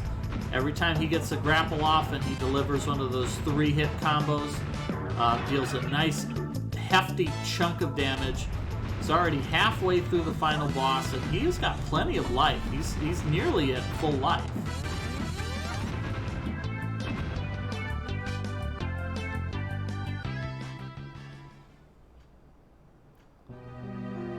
He needs to use his punches here against these giant boulders. That or just fire a super laser straight through them.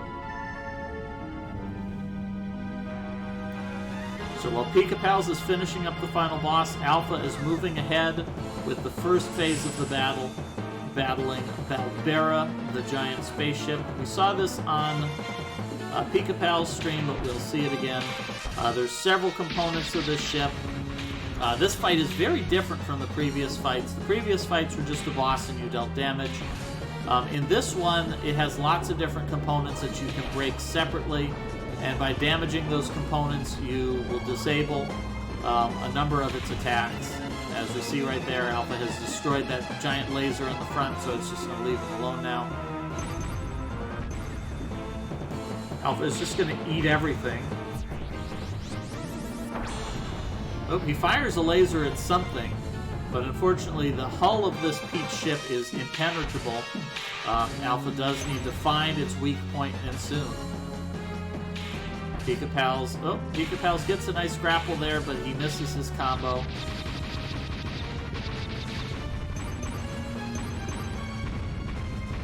Alpha is just absolutely eating shit right now.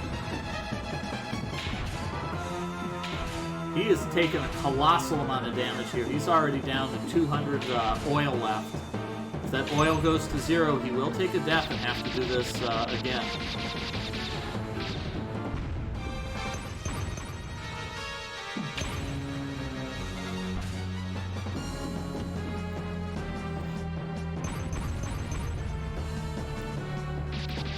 Once again, the progression in this fight, you can destroy all these extra parts of the ship to disable some of its attacks and let you focus on the main ship, but that's completely optional. The only thing that you have to do, you do need to destroy that red piece on the front of it that blocks the core. You need to destroy all of the little mini ships hovering around it, and that will cause the core to open up and fire out more ships, at which point then you can finally deal damage against the core.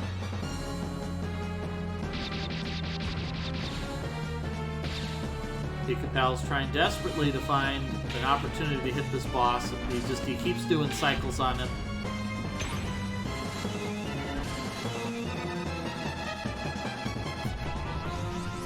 Oh, Alpha fires his laser, but he misses. His laser is pretty darn precise.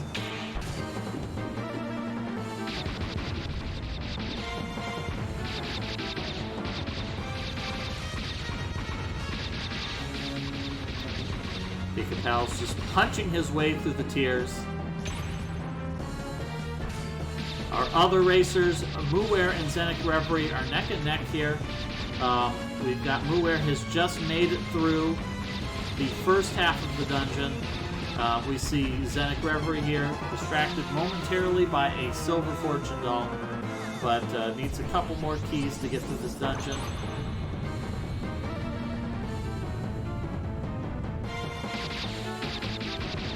There we go, Alpha's finally identified the boss's weak point. Unfortunately, hitting it with the laser is very difficult.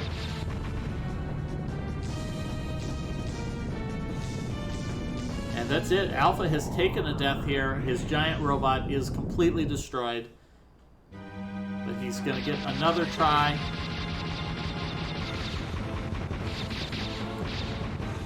Pika-Pals has got his final boss down to under 400 hits. If he manages to charge up a laser and hit the boss with it, that'll be it. That one more laser will finish off the boss.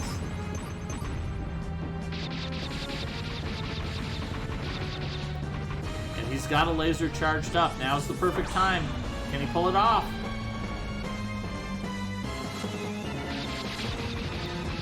Oh! He gets it!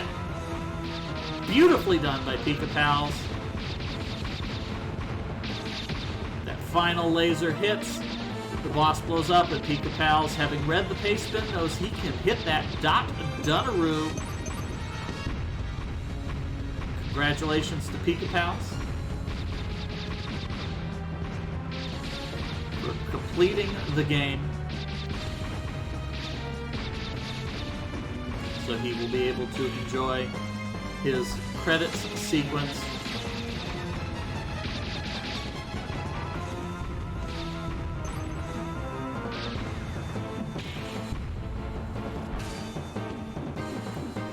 Alpha does not have the advantage Pika-Pals did of everything moving slow motion. Alpha's game is actually moving at the intended speed.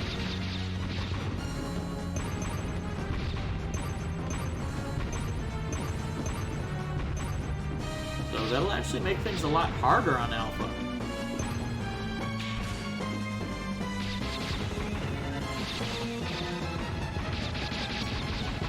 Congratulations to our two racers that have finished up.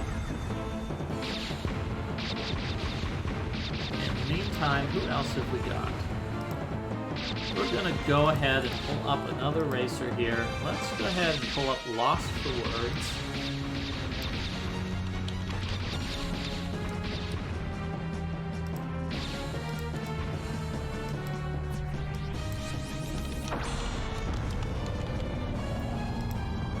Ooh, nicely done. Alpha manages to very precisely aim a laser into the boss and gets a 400 points of damage.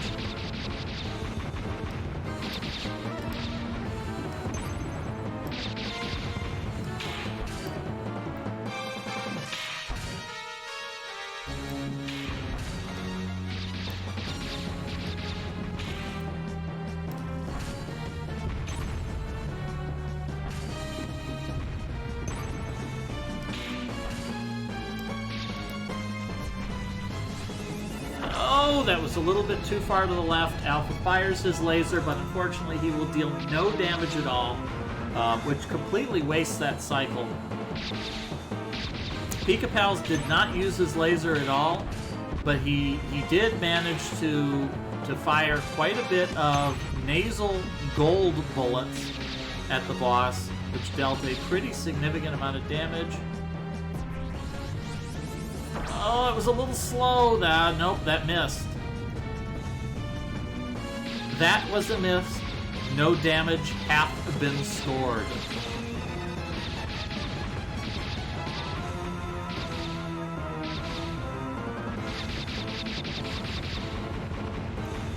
Muir going back into the dungeon, so Muir is uncertain how to progress.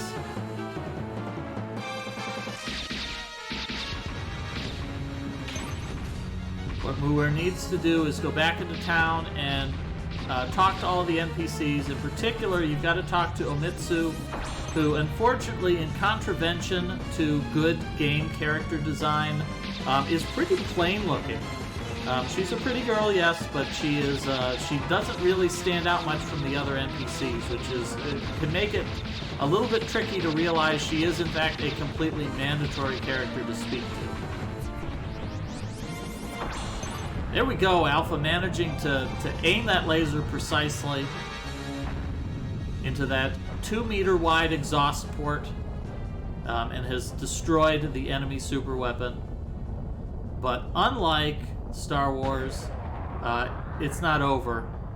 Unlike Star Wars, they decided to bring a giant robot along. Although it's not clear where they kept that giant robot, considering it's bigger than the spaceship that it was allegedly inside of.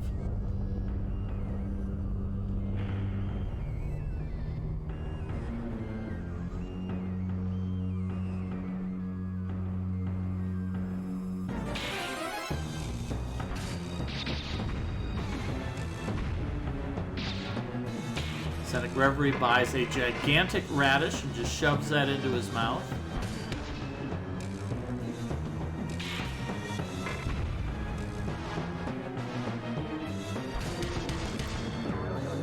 We see Lost for Words here is pretty far ahead of Muir, and Zenek has already completed the final section of the dungeon and is ready to move on to the musical and the boss fight.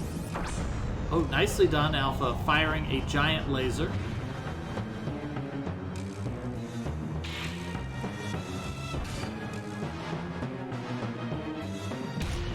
And of course, the worst part for Muir and Zenek is there are no fortune tellers here in the final area, so there's nobody to tell them to go look for Omitsu and go talk to the wise old man and upgrade your weapons. Alpha takes a death here. Does Alpha have to redo the first phase? He does not. He gets to start directly from the final giant robot, which is nice because he gets a big boost to his health when he does that too.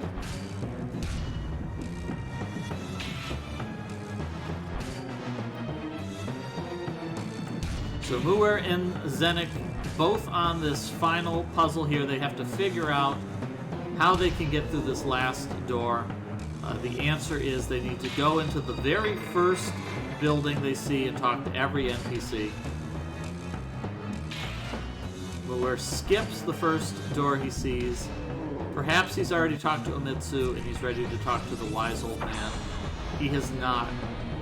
He needs to go next door, talk to Omitsu, and Omitsu will set him on the path he needs to be on.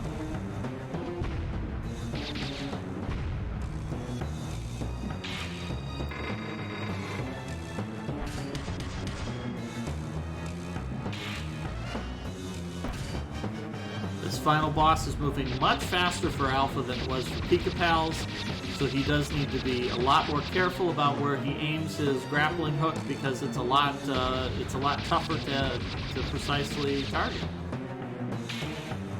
He throws it out and immediately the boss dances artfully out of the way. There we go. Muir found Omitsu.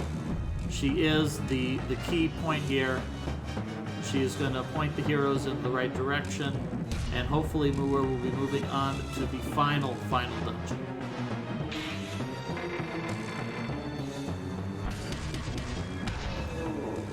Nicely done combo for Alpha, but Alpha is pretty low on health and he missed his laser.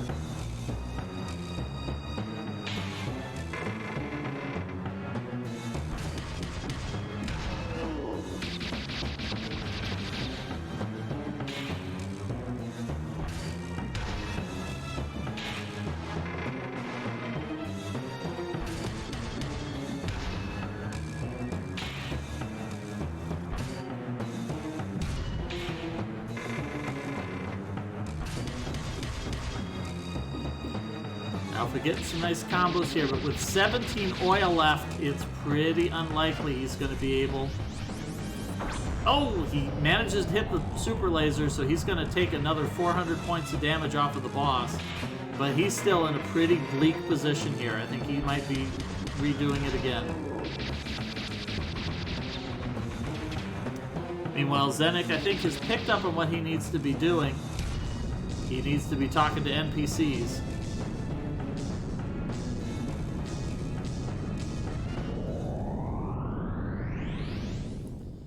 Alpha managed to work him down to 400 hit points, so he's doing pretty good.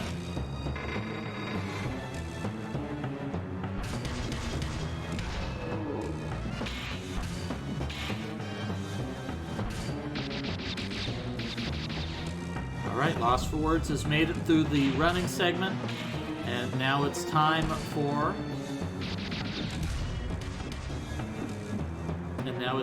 the final battle, sequence of battles.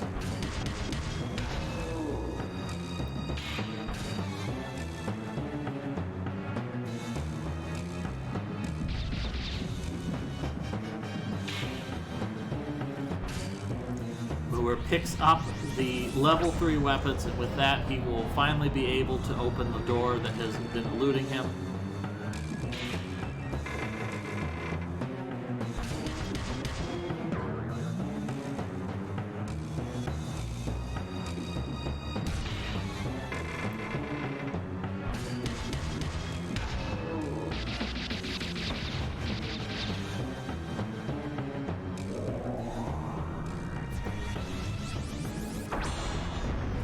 Another beautiful laser hit there. Alpha's got the boss on the ropes now. 400 points of health left on the boss. Alpha has more than that. So at this point, Alpha is ahead of the boss.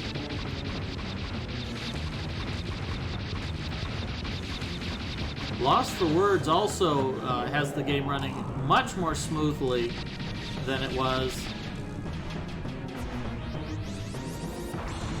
Much more smoothly than it was for the other players. Alpha wisely realizing that he could skip this meteor phase of the boss with a well-timed laser. He just needs to deal 15 more points of damage. That's barely any. Oh, there it is. 5 left. One hit from anything will finish off the boss. And there it is. Alpha finishes him with a lowly nasal bullet.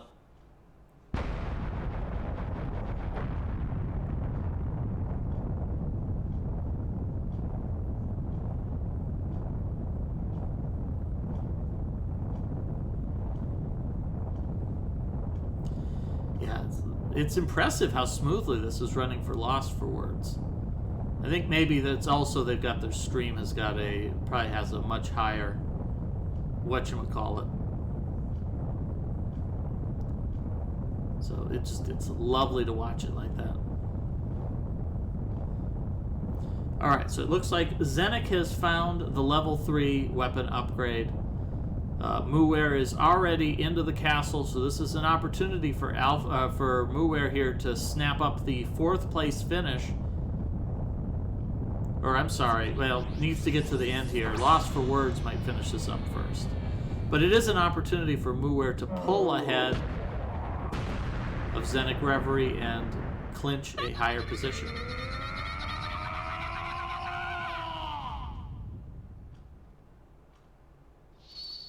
But we're making good use of this hover ability.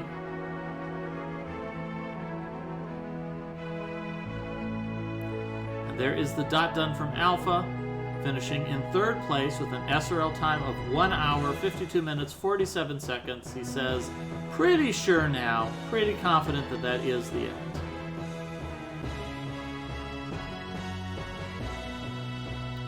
Oh, I didn't see. Did Muir manage to hit the switch there?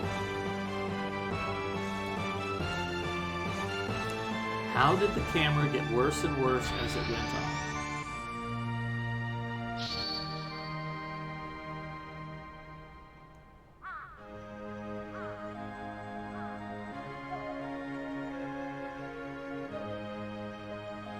Oh, there we go. We're figuring out using the hover to fly over to the assistant platform. Now it's Muir's turn to recognize that we've got this gigantic room of superfluous crates when you can really just run across this whole room for like 2 hearts.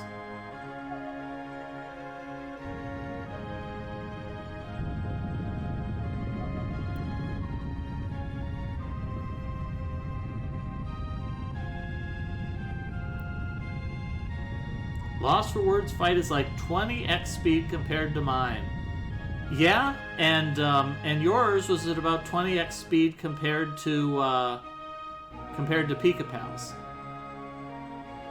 Pika Pals was getting an impressive amount of lag on the final boss.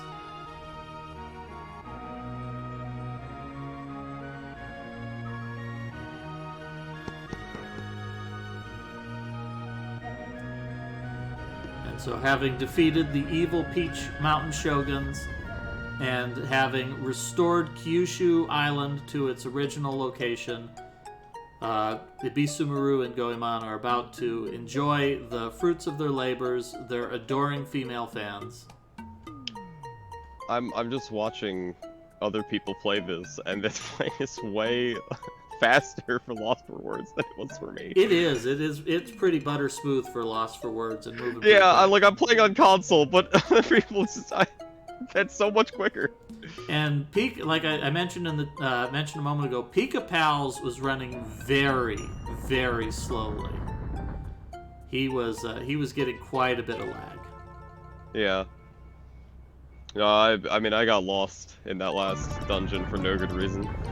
Yeah, it seemed like everybody found something in this goal that they managed to get lost on. I just got stuck on dumb jumps because the camera's the worst thing ever. The camera is incredibly questionable in this game. It started off okay and just kept getting worse. Yeah, we saw Zenik got lost early on, found the last key in the submarine level, and could not find the door, and wound up going all the way back to the beginning of the dungeon searching for that door until finally he could recognize the very confusingly located locked door and managed to get through that dungeon. Muir got the hint that he was supposed to go to Bison for the training and had absolutely no idea where that was. And so wandered across most of the world map looking for it.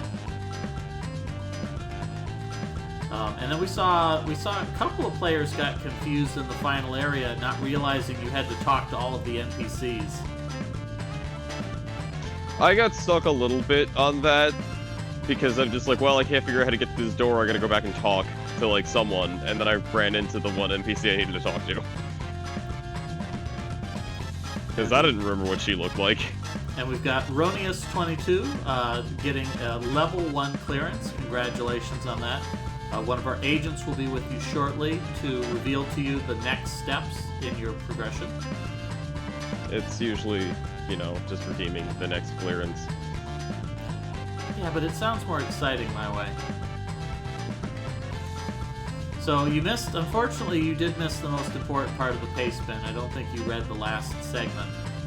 That during the Impact musical theme, at the very end, if you rotate the control stick, you can make the Impact's head spin. Oh, I did not see that.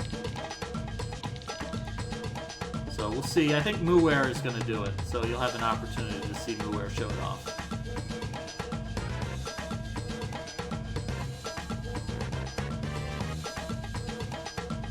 Yeah, they kind of backloaded all of these giant robot fights at the end. They sure did. The giant robot fights... That requires me to have read the face bin at all. I just remember Nico said last week to me that I needed 800 money, and that was it. That's all I remembered. Yeah, the giant robot fights started in Goemon 2 for the Super Nintendo, and the third Super Nintendo game, it was kind of mediocre in a lot of ways, but it had a couple of really good giant robot fights. It had one where you have to destroy a dam, and the whole thing is like you approaching the dam and destroying all the robots trying to stop you, or you just obliterate it. This, by comparison, is kind of plain. The fight with the giant fish was fun. We knew you were going to do well on that because it was just you taking out your aggressions on Mambo for Mambo's Mambo. Yeah, that sounds about right. And of course we had that exciting musical sequence. We enjoyed My Stage by Kitty Lily and Spring Breeze Dancing, which Booware is about to enjoy.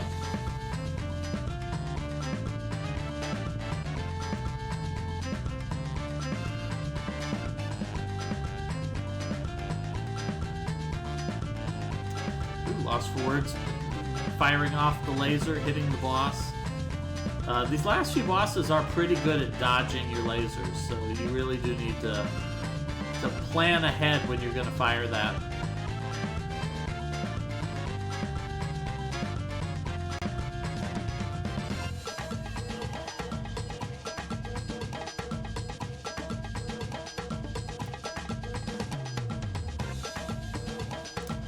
We have one more racer in today's race. Who haven't we pulled up? Piper. Piper is the last one. Once we've seen the end of the credits here in Alpha, we're going to pull up Piper, and we're going to see where they are at.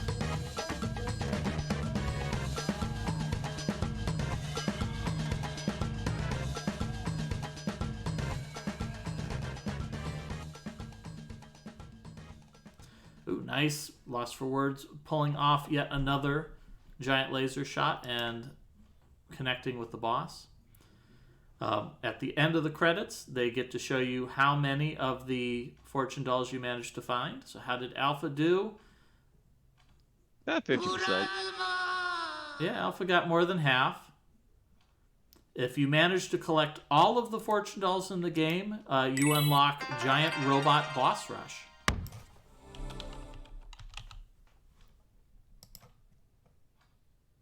Alright, time to stop that stream. What is Piper's stream? I always forget it. E-Salamiri. That's it.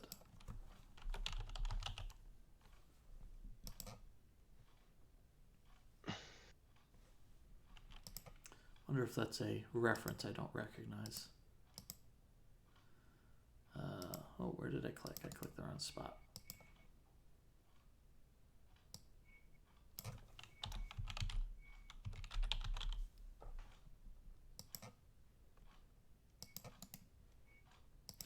Looks like Piper's on the final dungeon, so making good progress here.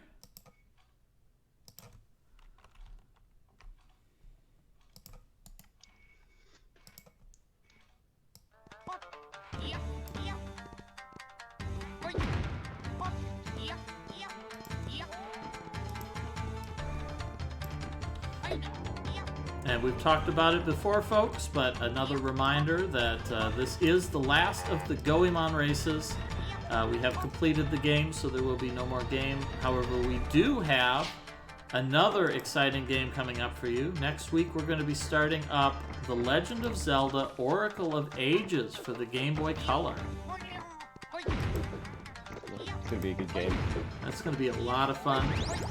And Alpha 5 is going to be joining me for commentary on that. So for those of you who are fans of Alpha 5, be sure to enjoy it. And for the rest of you who recognize Alpha as a questionable individual with questionable morals, we hope you still join us and not judge him too harshly.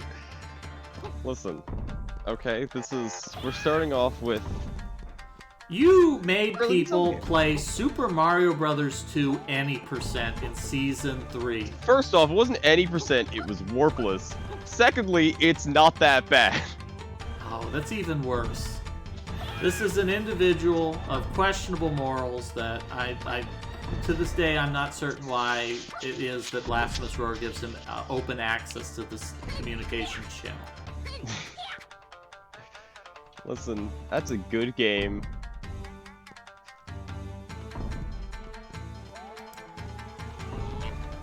Alright, so we've got Zenic Reverie is making his way through the final dungeon. I think he's pretty close. I think at this point he's one slide away from finishing up. The secret slide in this game is not quite as good as it is in Super Mario 64. However,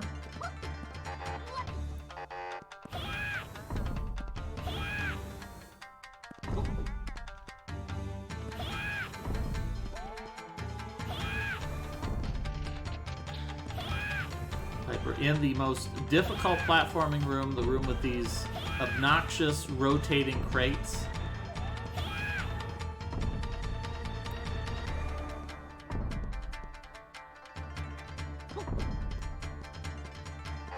Lost for Words is fighting against Sephiroth's Summon the Giant Meteor stage. Wisely just blocking through it.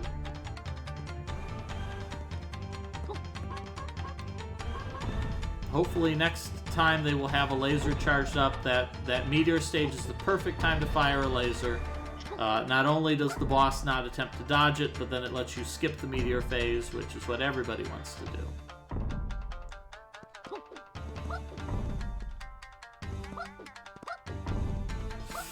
Ooh, Piper making some risky jumps there, but manages to get through the second crate. One more, just gotta make it. One more jump, makes it across. All right, tiptoe, hug that wall, grab that key. All right, Piper has made it through.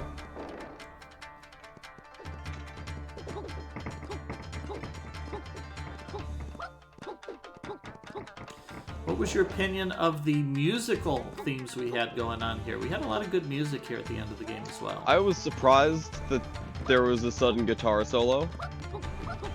What's wrong with the sudden guitar solo? I wasn't expecting it, that was all.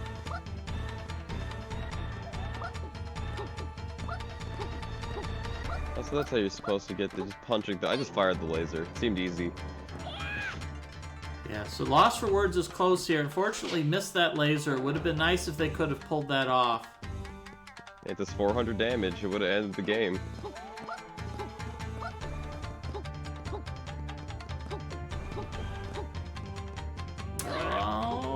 If they shoot a couple of these meteors, all right, it's charged up. They can finish it here. Oh, these meteors. They can't take any more of this. Just charge the laser. He's standing right there. Yeah, if they do it now, they'll get hit. Oh no! Fire your laser. At the very least, you'll have iframes for like 6 years while the laser fires.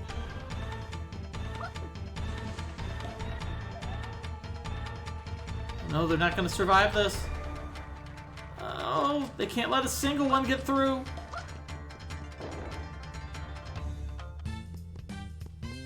Now do it.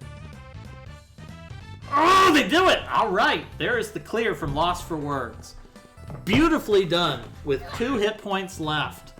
Not a single hit point was wasted.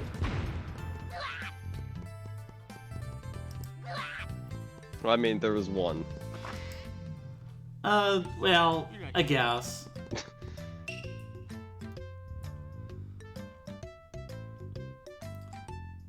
Yeah, it's also kind of interesting that at the end of the game, you don't have any more regular boss fights. There's no fighting as a ninja. Everything is giant robot fights. So there's really... I for sure thought there was gonna be one with all the shops up there that you could like restock your equipment and your rice balls with. No. And they gave you your super equipment, and it's just like, nah. Yeah, they sort of, whatever. The some of the other Mystical Ninja games were kind of iffy. Mystical Ninja 3 in particular, it on the Super Nintendo, it had that definite feeling of being cut much shorter than was intended. Because it's sort of like, oh, you need to collect the 8 MacGuffins to progress, and then at one point it's just like, oh, this guy just gives you 3 MacGuffins.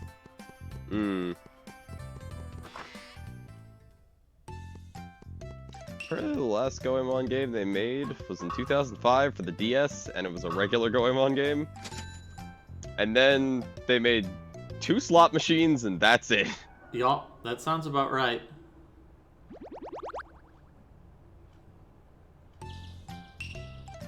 Oh, we're trying to fire this laser, but just keeps missing. I think this is it. Yeah, these are our last 3 racers here. It's Zenik, Muwer, and Piper to finish things up.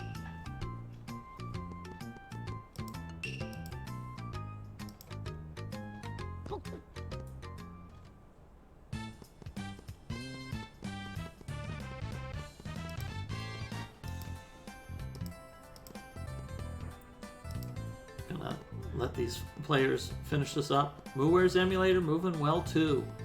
Yeah, we see Muwer's doing pretty well here.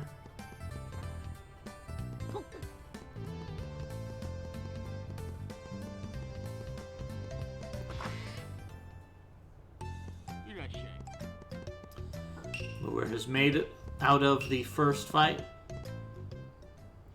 and is moving on to the grand finale.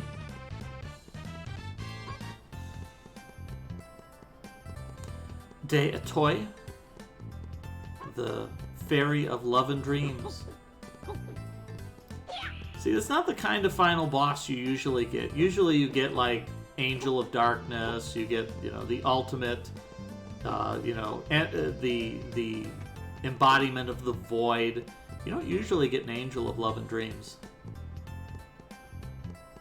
I mean, hope and dreams usually. Love is the different part.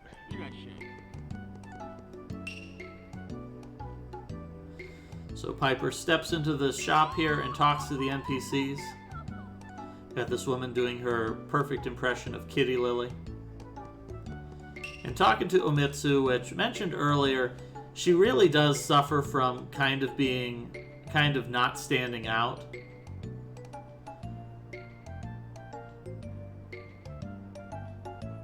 That she kind of looks like the rest of the NPCs, as opposed to, say, Wise Old Man, who has a very distinctive model.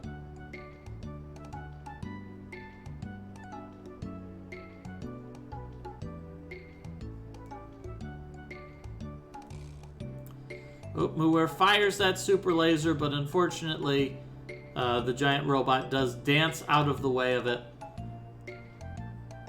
So we'll have to charge up his laser again. Oh, all right. Gets the grapple. I'm jealous of all these people with the fast-running fights. At regular N64 too hard. Hey, you had an opportunity, but you chose to play it on original hardware. It's better that way.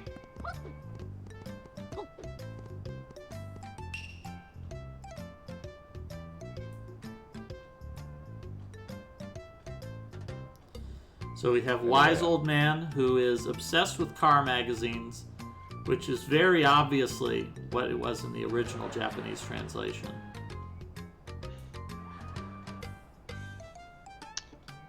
What was it in the original Japanese translation? What do you think it is? What do you think Japanese old men do? Collect turtles, live on islands. And collect dirty magazines. No, that doesn't sound right. Oh, Muwer takes a shield to the face. And unfortunately is going to have to redo the fight with the final giant robot. Yeah, You're? Okay, I saw the block because I never used it, mainly because it said double tap C left or C right then hold. Maybe I wasn't doing it good enough. Never got that to work. Yeah, the block is kind of sort of helpful, but it's sort of a handicap skill that, I mean, if you're good enough at the game, you're just going to just attack everything. Oh yeah, no, you hit it, you grapple him in, you punch him, and then you know when to laser, because he's charging straight at you. Yep. There we go, Piper making it through the doorway and reaching the final zone. We've got this wicked guitar.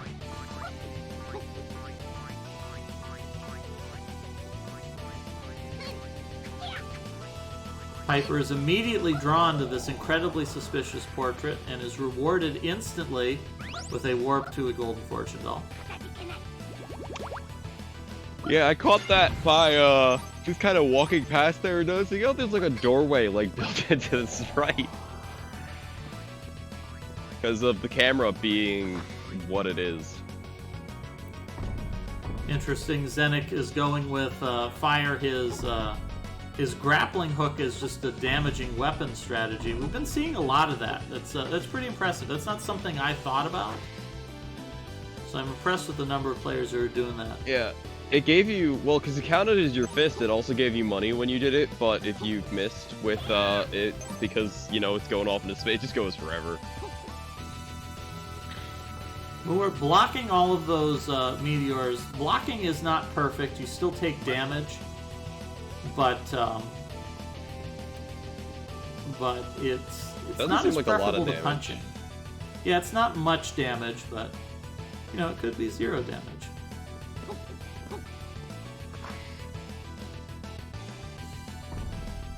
Interesting that Zenik Fire your laser. Oh, there we go. Zenik is firing the laser. Oof, yeah, it's like 9 points per meteor. That's still quite a bit.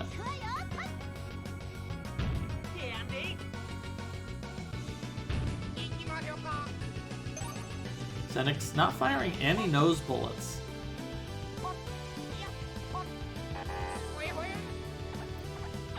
I think one thing that might have been confusing that I never really thought about is the money that you have for impact is separate from the money that you carry around.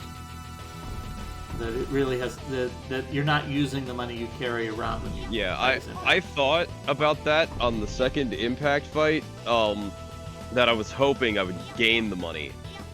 Because it's like, oh, he dropped this. I'm like, shopkeeper probably has it. I probably have to spend the money on that, so that's when I went to go farm. And I didn't think that I'd have to buy a cucumber instead of the item to do it. I mean, sometimes it just happens. Sometimes you have to buy an $800 cucumber. It's a very expensive cucumber, to be honest. I mean, I guess unless you think of it as 800 yen, at which point it's like an $8 cucumber, and it's sort of reasonable.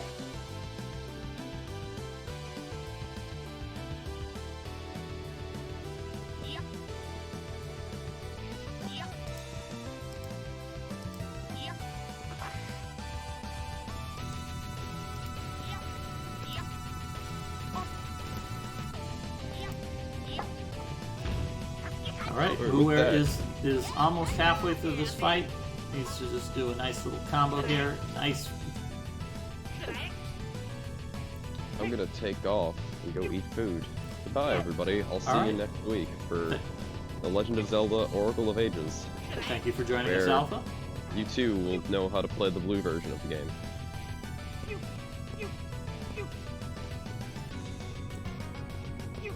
Alright, we've got Muwer and Zenik battling for the final boss. Lost Rewards finished. Lost Rewards only picking up 18 of the Fortune Dolls, not even halfway. And once again, your reward for collecting all of the Fortune Dolls is you will unlock the giant robot boss rush, which is, of course, plenty of fun. To get all the Fortune Dolls does require a significant amount of backtracking. Every dungeon has a Fortune Doll that you cannot acquire on your first visit. So you will have to revisit dungeons after completing them. Oh no, Piper tries to move. You do have to hover first, move second.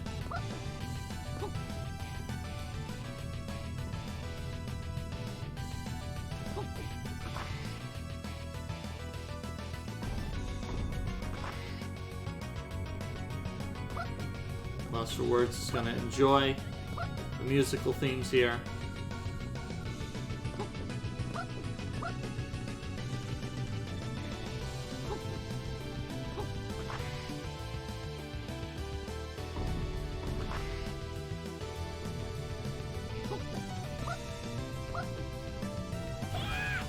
It isn't clear where this giant robot is getting a new shield every time you punch away his old shield. But he apparently just has an infinite repository for more shields. Oh no, Muir was going to try to be clever there and follow up with a giant laser, but unfortunately the enemy moved out of the way much too quickly. However, I think Muir's just about got it. The boss has only got 100 points of health. Ooh, he's going to have to survive another one of these meteor barrages.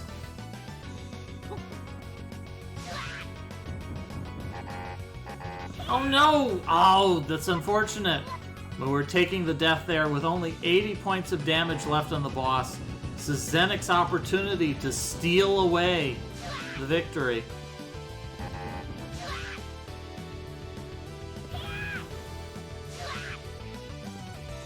Where is Piper going from here?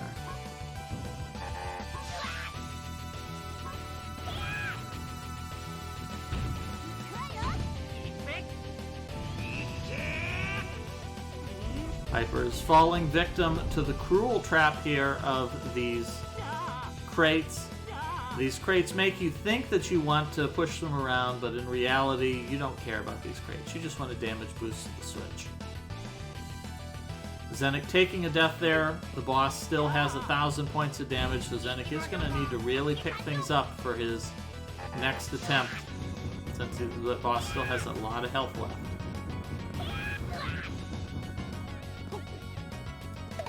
There we go. Piper hits the switch.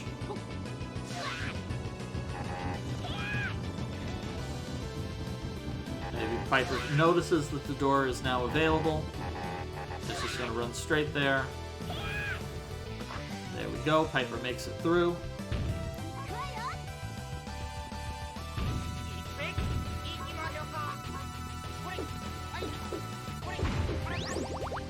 Oh, Piper's going to go for meat saw hammer strats here.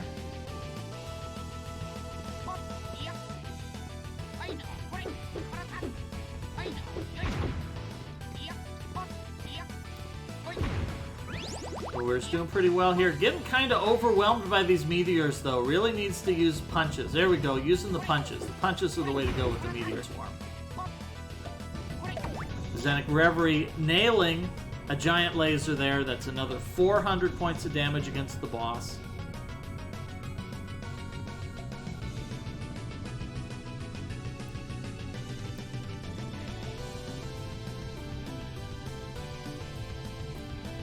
Zenik making a poorly timed grapple, and unfortunately that lets the boss get through his defenses to slam him with the shield. Muir fires a giant laser but misses.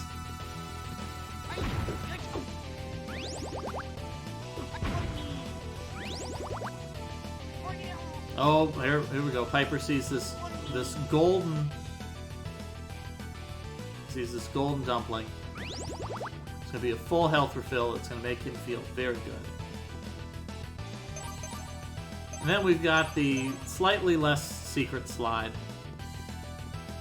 So Piper is also very close to finishing up here.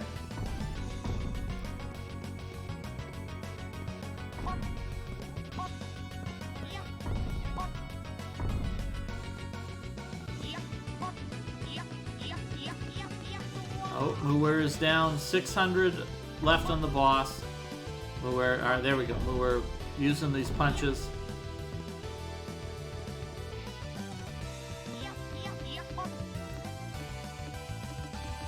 Nicely done. Muir's weathering the storm well.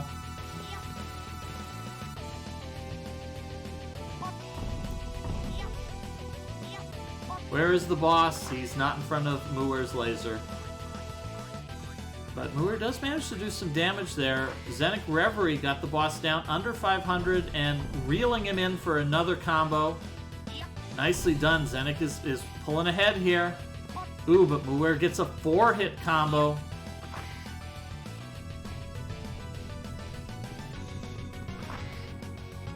Ooh, Zenik takes a shield to the face. Zenik's health is pretty low here.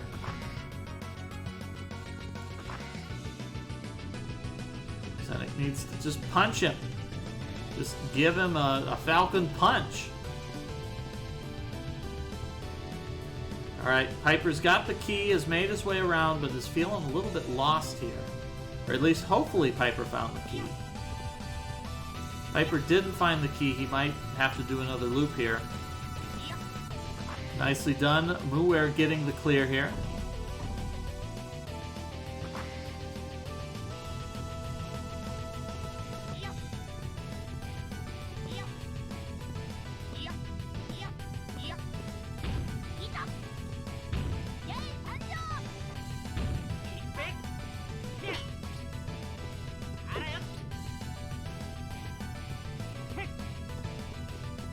There it is. Zenik Reverie also getting the clear. Muir comment, not a fan of this last boss. Hits the dot done for 5th place with an SRL time of 2 hours, 23 minutes, and 31 seconds. We're just waiting for Zenik to notice that they are done so that they too can hit the dot Dunaruni.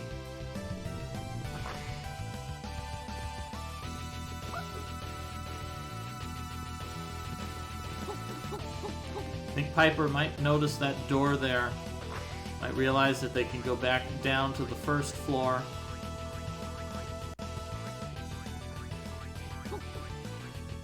There it is. Alright, they open it up and they move on through.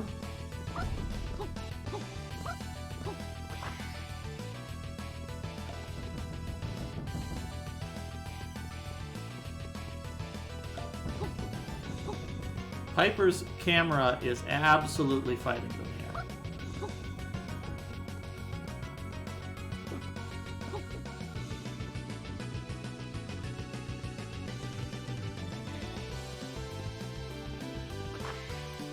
Just a few more rooms to move. Here we go, we've got the giant rotating room. One of my favorite kind of N64 design choices where you just create a giant physical object and just the player crawls all over it.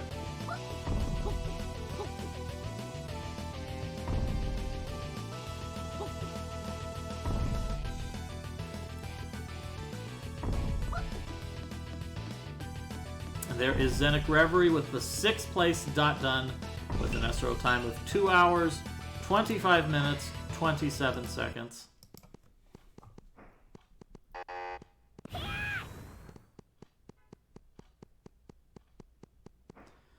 And now it's Piper's turn to experience the beauty that is my stage.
Your reward for fighting your way this much is a musical number performed by the villains.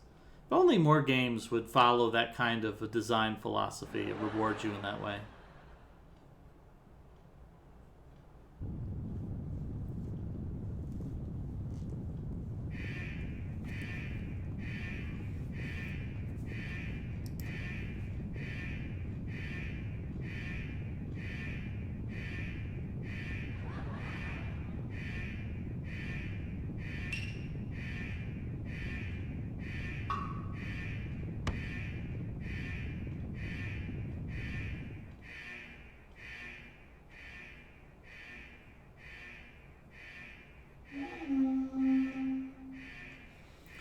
Zenek and Mu are enjoying their credit sequence here,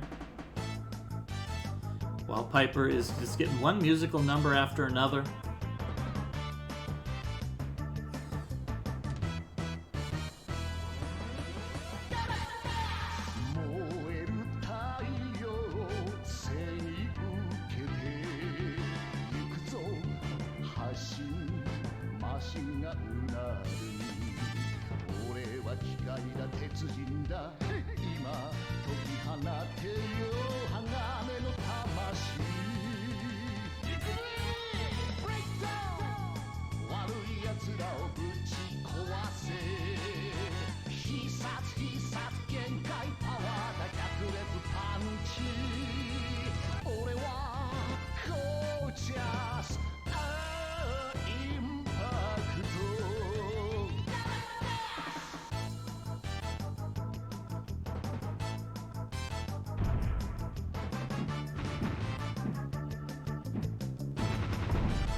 Alright, looks like Piper's dodging these beams and holes. So definitely is performing a little bit better than some of our players were when they got to these impact stages. You have to plan a little bit ahead for those jumps because Impact kind of has a build up to his jump. Oh, that one came as a surprise.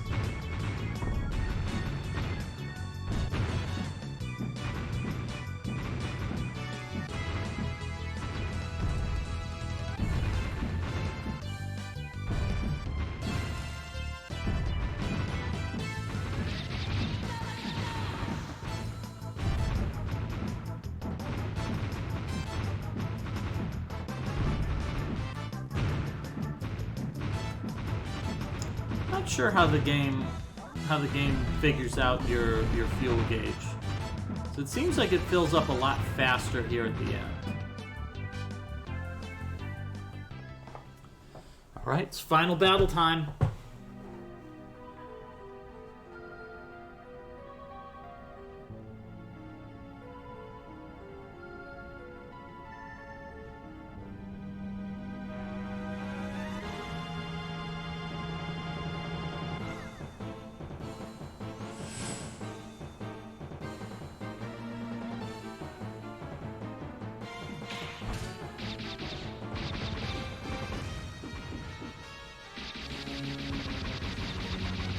Oh, Piper saw damage happen there.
think Piper has finally figured out the strategy here.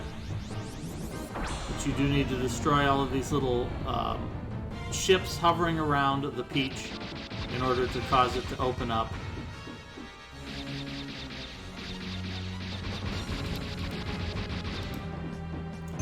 We'll lose the music for just one moment, folks. Thank you for your patience. So we switch over here. Let's go ahead and grab the music over here.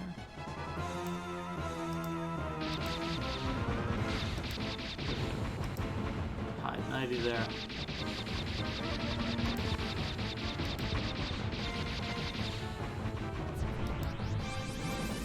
Ooh, Piper firing that laser, but not quite making it.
So it looks like Piper's picked up on it. Oh, nope, missed a little bit.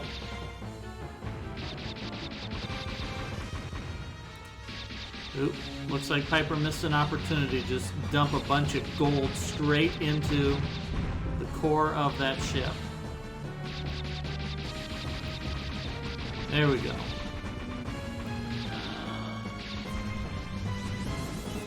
Oh, that was too far to the right.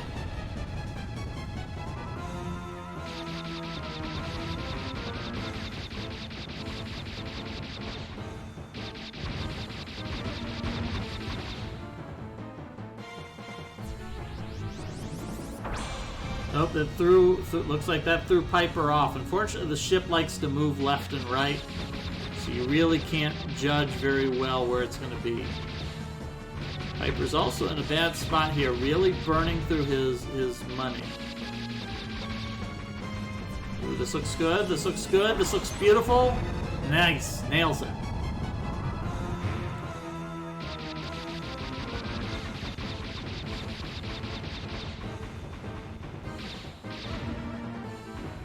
Noticing that his money supply is a little bit weak here.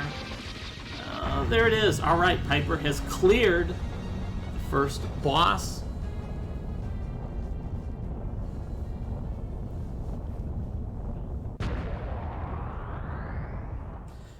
When we're asked, does the oil refill after the first phase? I don't actually know. I think it might. I guess we'll find out right here.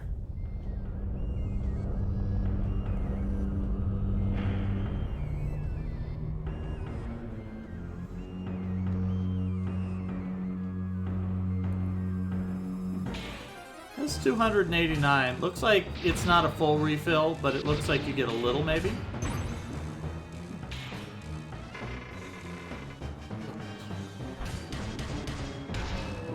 Ooh, nice 4-hit combo there. Oh, it was just a little bit too high.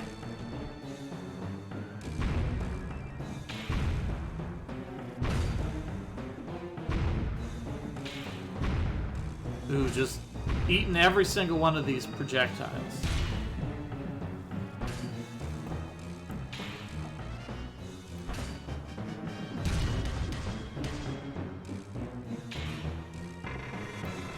Oop, nice, gets a grapple. Nicely done.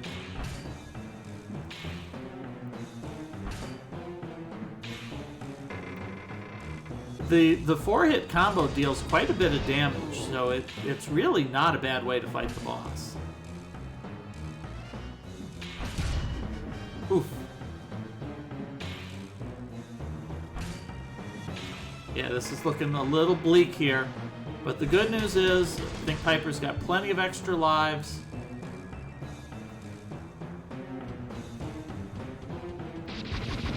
And they will be able to continue from this fight until they run out of lives. At which point then they will have to reload and start it again from the top.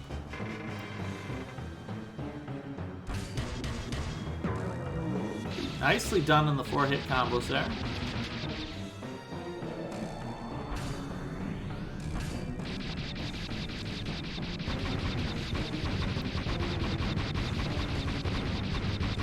It's tempting to want to fire your nose bullets at these meteors, but they're much more vulnerable to the to your punches. You definitely want to use punches against the giant meteors.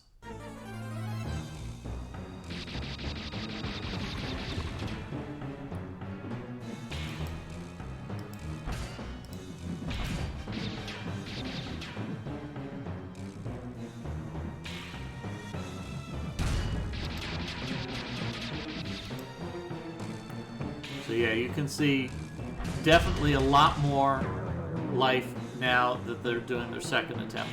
400 as opposed to the 300 they started with.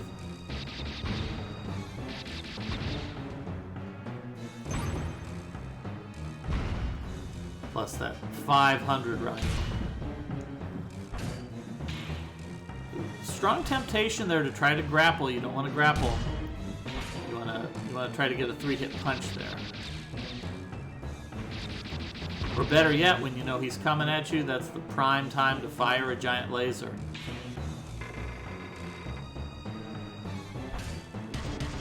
Well, it looks like Piper's learning the fight as they go, figuring out enemy weaknesses.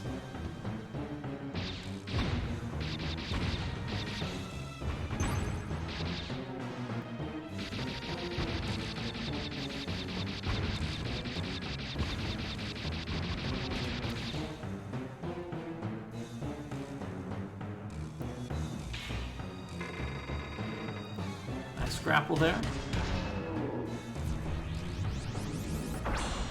Oh, that laser was a little too fast.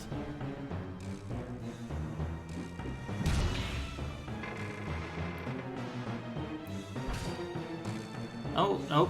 Piper doesn't seal the deal.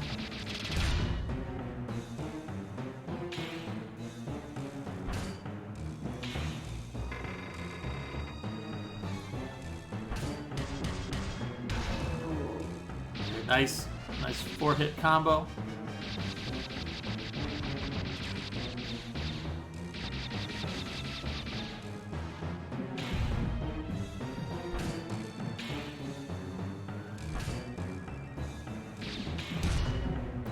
Oop.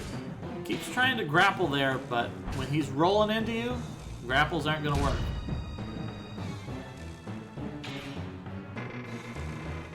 Either block it or try to get a nice, well-timed, heavy punch.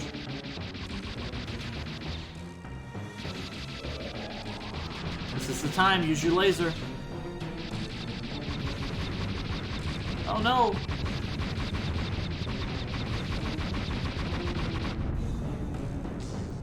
Yep, you gotta use your punches to keep those meteors at bay.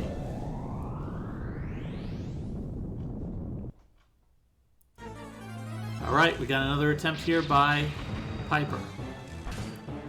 Oop, nope, they missed. I think the game may also be a little bit generous that every time you continue, it increases your life a little bit. Oh, nice. Gets a combo and follows it up with a grapple.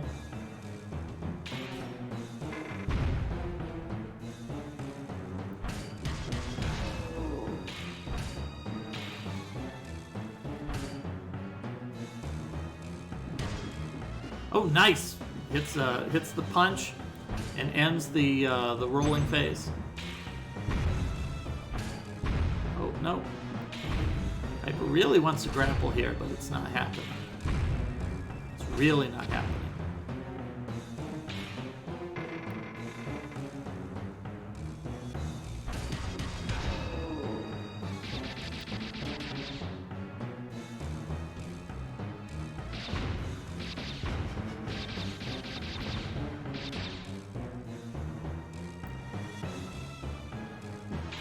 All right, Piper's ready there with a nice grapple.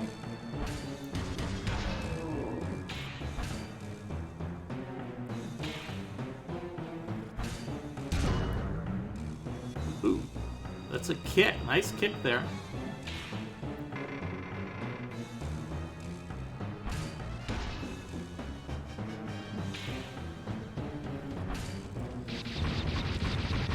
Also, I do have a confession to make. I didn't put all of the moves in the instruction manual in the pace bin.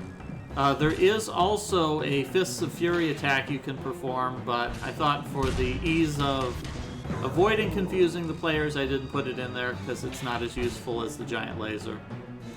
So if you ever find yourself replaying this game, feel free to read the manual and learn about the other impact attack.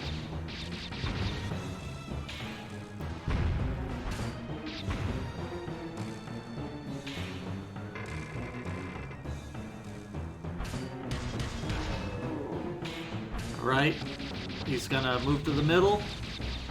Do it. Do it. Oh, God. All right. Nope, he's not doing it yet.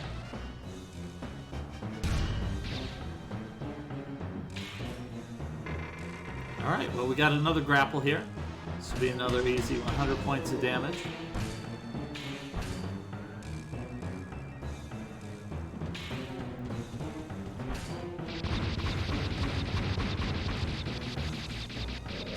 Now, laser time. Oh, the beautiful, perfect. Cuts right through his attack, cuts right through the boulders, and 400 points of damage to boot. One more of those lasers will finish him off.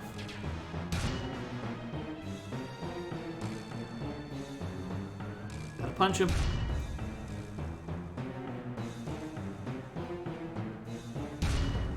Oof, I'm not sure what Piper's trying to do there. I'm not sure what Piper's trying to do. Oh, maybe he was trying to figure out the block at the last minute. I think maybe he was trying to block and he wasn't quite doing the inputs correctly.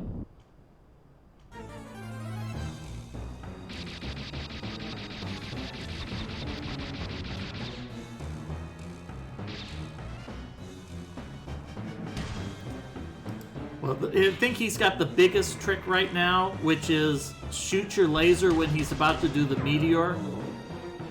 Because skipping that meteor phase just makes everybody so much happier.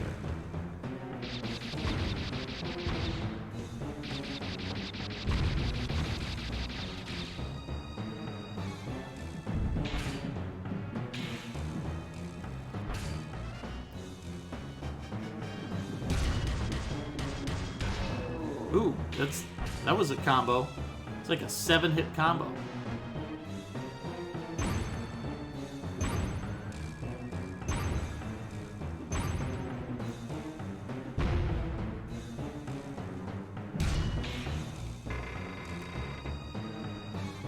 I'm also not sure if Piper noticed that it's real easy to miss, but you do have a radar in the middle of the screen that you can use to track the boss when he moves out of visual range. Which is useful on these last couple of bosses. It's also useful on the fish boss when he goes underwater and you can't quite see what you're doing.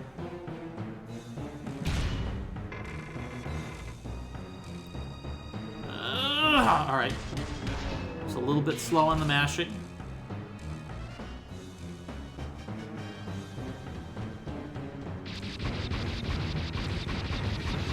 Piper's got plenty of money, so no need to play it risky. Alright, Piper figuring it out. You gotta punch to get through some of these phases.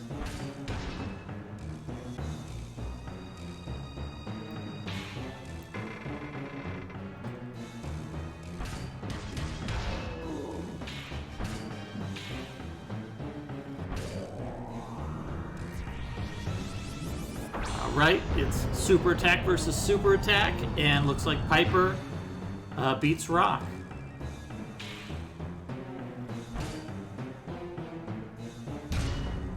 Oof, that just came out of nowhere. At least he stops doing that.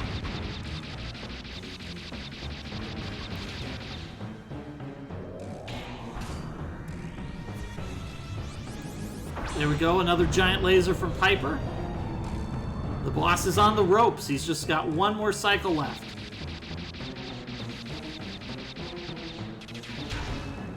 Oh, nicely done. He gets the grapple. That's it. Piper has done it.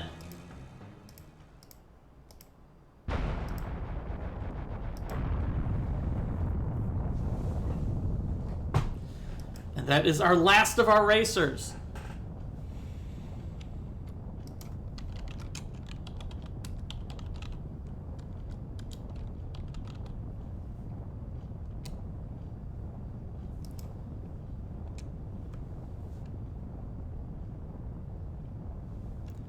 There is the dot done with an SRL time of 2 hours, 50 minutes, and 11 seconds.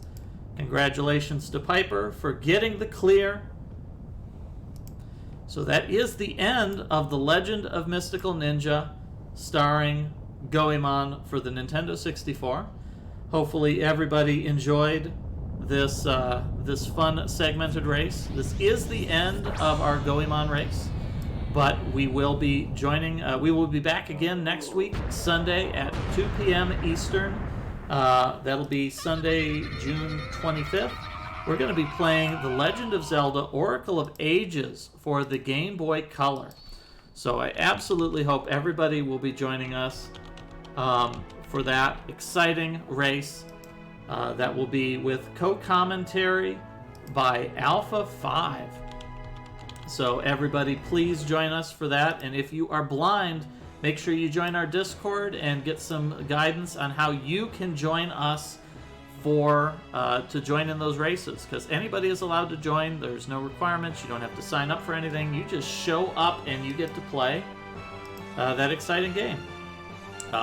So with that, we're going to go ahead and close things up. But that's not the end of the excitement today. So we've also got going on Retro Gaming Live TV is doing Turbothon, and in fact, in just a few minutes, it will be Andy 4H, the Mystery Tournament champion, is going to be doing a co-op run with Jorf. They're going to be playing two games. They're going to be playing Zenki for the TurboGrafx CD that is going to be a sort of a pseudo fighting game, and then after that they're going to be playing PCFX Chip Chan Kick, which is Anime Bubble Bobble. So everybody be sure to watch both of those runs. So thank you for joining us here on the Mystery Funhouse channel. We hope you had a lot of fun with today's race, and we hope that you will join us again next week for The Legend of Zelda Oracle of Ages. Have a good evening, everybody, and remember to join us again. It's always a mystery what we'll be playing here on Mystery Funhouse, but I'm sure that we'll find out what it is together. Enjoy the rest of your weekend, and have a good evening, and have fun watching TurboFest.